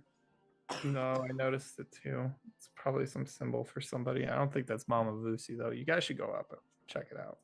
I will be moving carefully and keeping an eye out for traps the whole time, taking... Hang on a moment. Pull out a gold coin and just flip it into the well. Yeah, that's what Clover was going to do after she prayed. Okay. Just good luck, you know. Bernie, Seems to me like a wishing well or something. as you flick your coin into the well, what's currently on your mind? What's currently on my mind? Yeah. Well, no, I'm sort of just hoping this whole expedition will go well. God damn it. Alrighty. Roll me a D100, please. All right. 38. Okay. Over, I'm you not- said you're tossing a coin too? she was. I promise you guys, she was going to do that. Yeah. No, that seems That Clover checks would out. toss a coin. Yeah. Yeah. All right. What's on your mind right now? What I was sending you a message at the beginning of session about. Jesus Christ. Questions like that we have to take care of, like, out of, you know. Yeah, no, that I don't know how that works out, but that's what Yeah. she's thinking So about. that's all she's thinking about right now. It's just that. Yeah, kind of that, and, like, finding her dad, but she already knows how to find him. Where he's at. She just can't go over the mountains. Okay then. Wait, Clover can fly though. Yeah, you can't. You're not supposed to fly over those mountains. That's what they kept saying. The Roll- one thing they told us. Roll me a D100. Ooh. Wow. Off. Oh no. What are the odds that those are just reversed numbers? That is very strange. Oh my gosh. All right, cool. Noted. It's ominous. Something bad's about to happen. One's good, one's bad, but you don't know which one. Yeah. Lily, do you see if there's anything in those crates behind you over there? That's what I'm looking right now, Bernie. Careful if there's a monster in the well about to grab you. Don't go looting, please. I'm not looting. I'm just examining for purposes. There might be some well-wishers down there, I suppose. I swear, I'm about to push you down that. Well, if you keep that up. Well, Both of I'd you. like to see you try. Oh, jeepers. Can Lily make a shove attempt? Not to actually not to push him down the well, just to show him she could. Bernie, that's your question for you, not me. Yeah, you can try. Is that Opposed against my athletics. AC then, or what? Oh, okay. I don't know. That's pretty good for me. Yeah. Ah. You shove into him, and he you do lean back a little, but you're fine. Yeah. No, it's a good attempt. Well, anyways, stop distracting me. I'm trying to make sure that these chests aren't going to either come alive and kill us, or blow up, or what. All right, roll me an Right. investigation, Lily. Alright.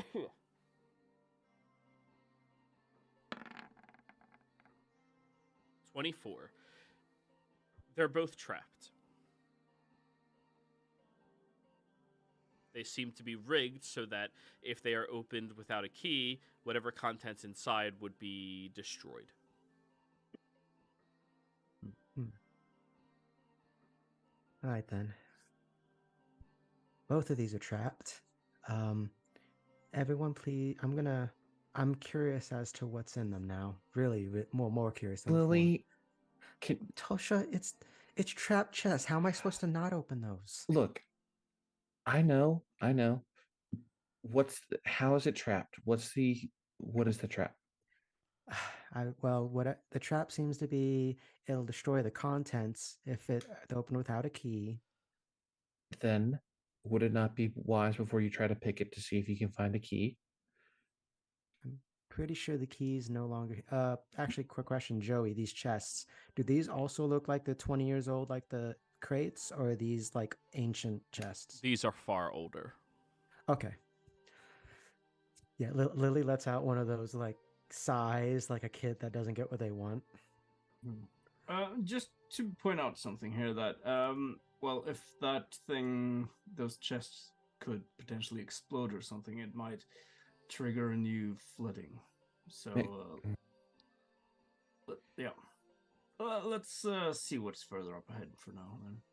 Look, Lily, if you behave, I'll buy you VIP Minotaur wrestling tickets, okay? Oh yeah, and where are you gonna find those, huh? I'm sure I can find them somewhere. I already checked. The event was an annual thing, and they already passed this year. So next year. I'm gonna hold you to that. That's fine. You better not die or anything before then, or I will resurrect you just so I can kill you again. Well, You understand how serious this? Okay. Go on. I'm getting hungry here. I could go for a steak. Oh, well done, one, Lily. Get out. Those are both disgusting. The steak and that comment. I am still keeping the eye out for traps and whatnot as I'm passing through this area. Okay. You sense that there is some type of magic in the air between these two pillars. Evocation magic emplaced between them, arcing back and forth quickly. Okay.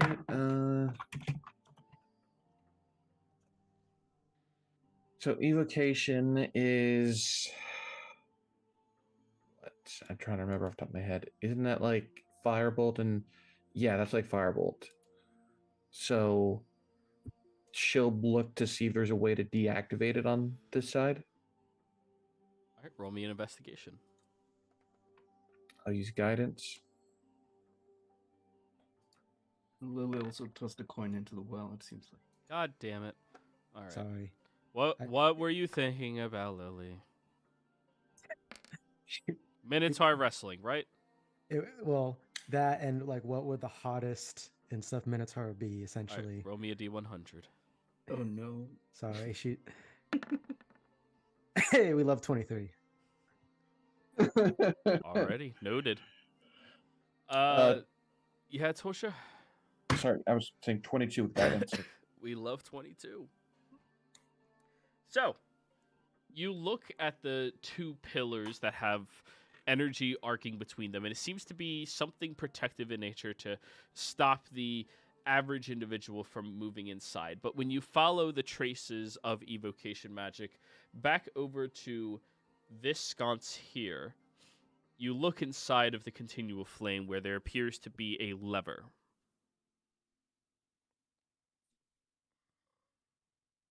Bernie, can you reach in there and flick that lever, please? Hmm. Sure, I can endure some more pain from my family, I suppose. All right. That spell won't hurt you. Oh, all right. I'm just gonna reach out into it. All and right. Scream in pain. Yep, you scream in pain. It doesn't hurt at all.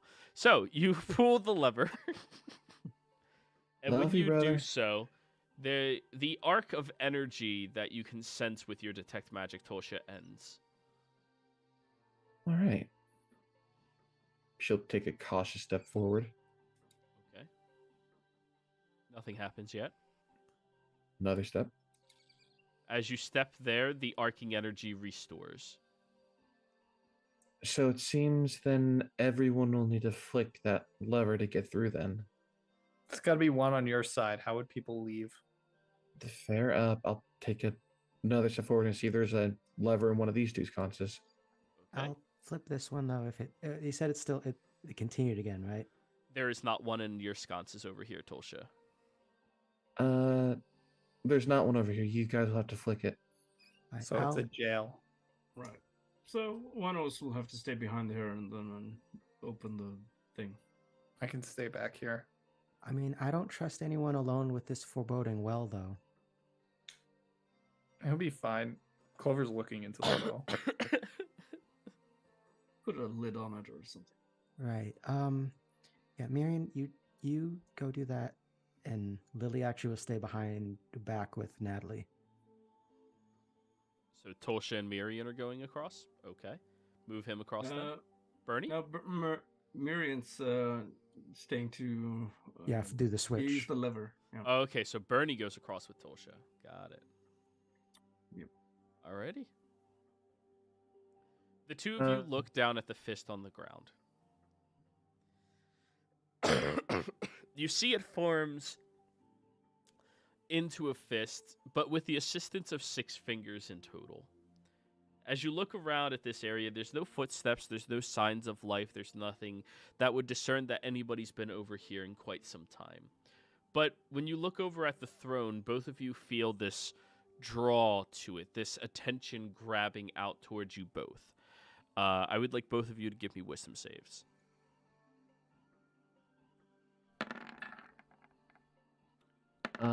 23 because I'm by Bernie. 18. Alrighty. Bernie, there's something that draws you closer towards it, but you manage to shrug it off. Tolsha, nothing at all. You're fine. Right. There's definitely something about that throne there. Then it's best to not sit in it. I wasn't going to do that anyway. She'll be careful around the fist because it's likely 6 fingers, so she's probably thinking it might represent the 6 siblings. Is there any other distinction of the hand other than the 6 fingers, like any colors or paint on it other than what I see? Roll me an investigation roll. Can I roll a religion check to see if that is a symbol I recognize from some other thing? All right, go for it.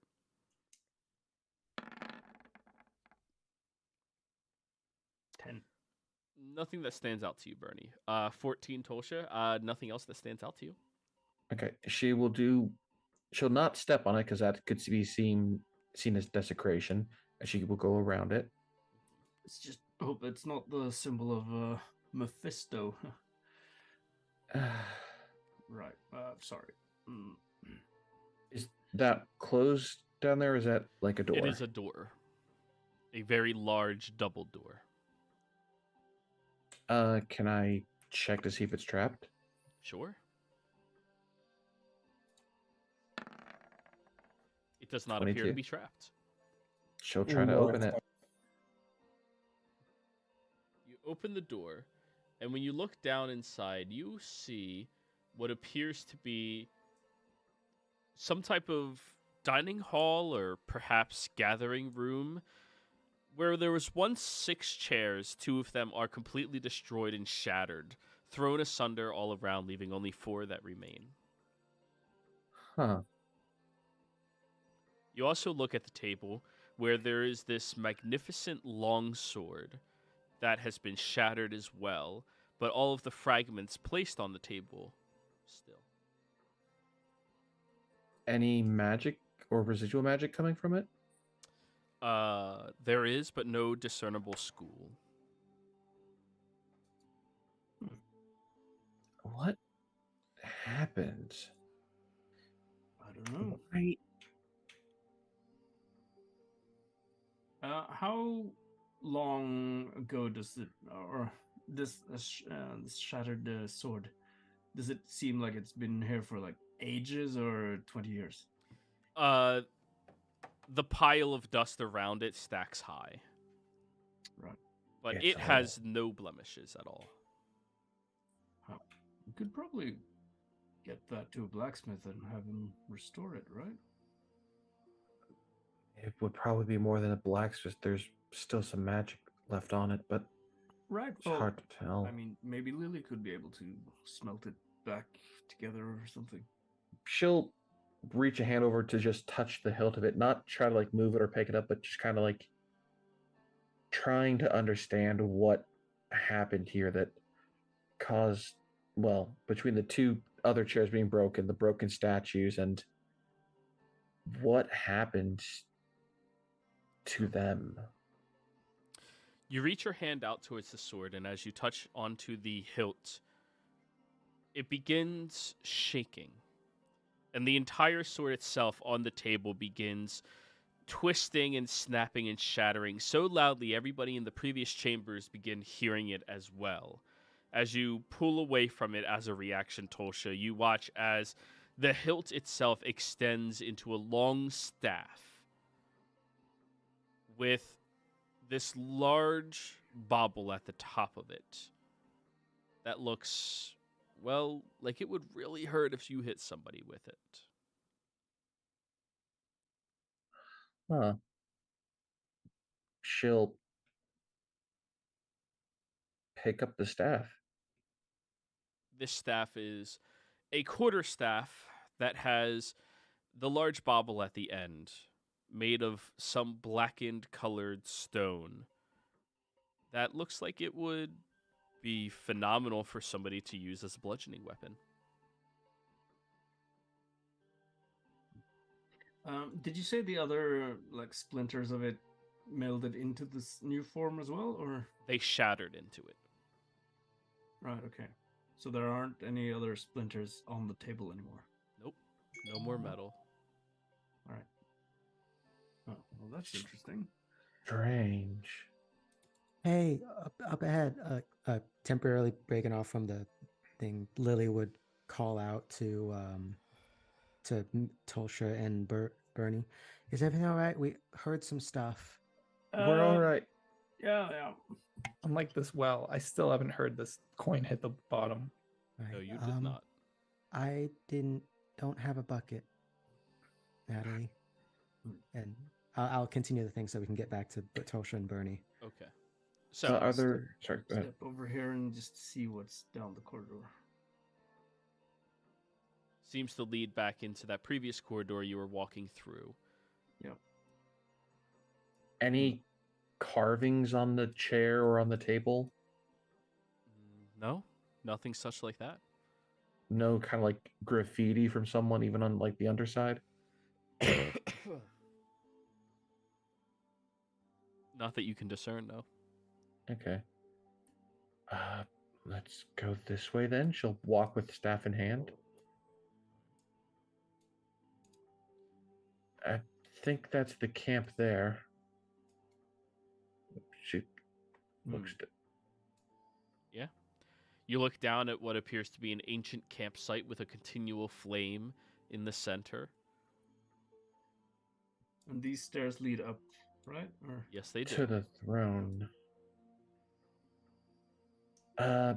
If you want to check out the... Let's check out the campsite first and then check out the throne.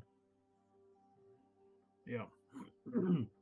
As she'll step in here and look around for any notes that might be left from this Empire expedition. Tolsha, are you still carrying that staff with you?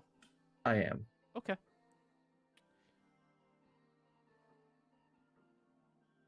You feel a rage boiling up inside of your chest, Tolsha, as you walk down here. And when you look over at Bernie, you feel a slight ting of betrayal and almost like you want to clobber him with it.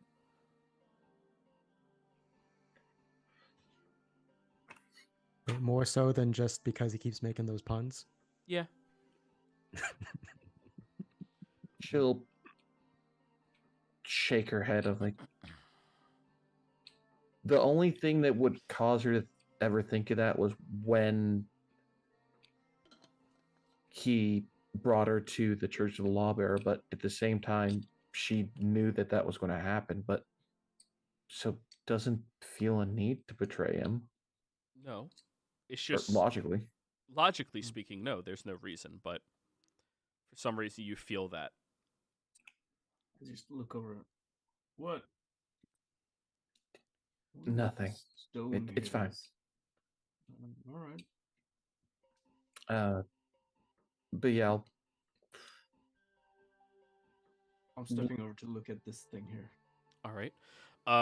When you look at it, Bernie, you see what appears to be chunks of blood that have congealed across the top to the bottom of the stone. You see what appears to be a couple of fragments of bones as well towards the top of it. A large pooling of dried blood. Does it look like this used to be like it could have been the bottom of a statue or something? Roll me an insight check. Insight, there we go. 30. No.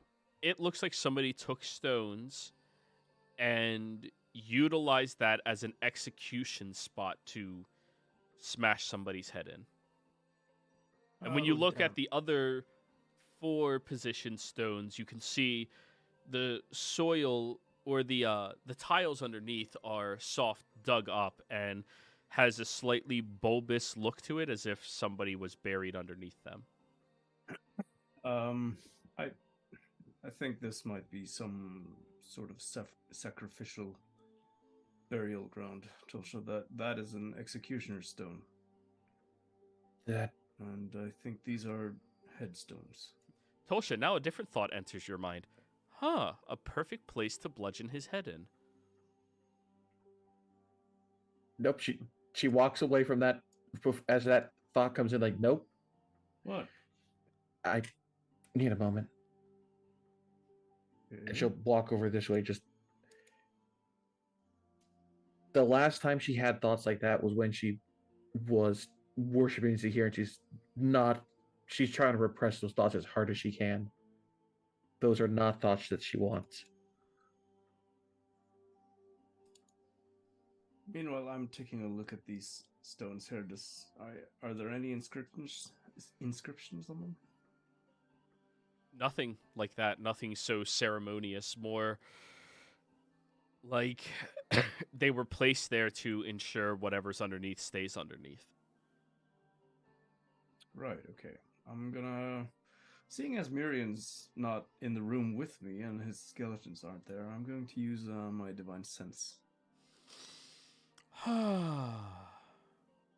There is something celestial nearby. Right. And fiendish. Nope. Not within his area. There's multiple walls between the two of you. Yeah, and it's only has a 60-foot range as well. Yeah. How far did you guys go? Oh, wow. Yeah, they're exploring.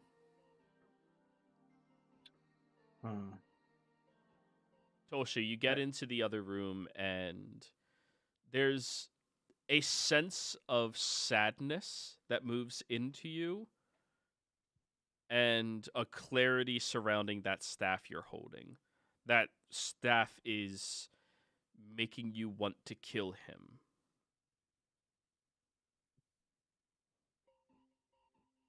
Huh. That's odd. She's gonna walk back over here and place the staff on the table if she can, and You can.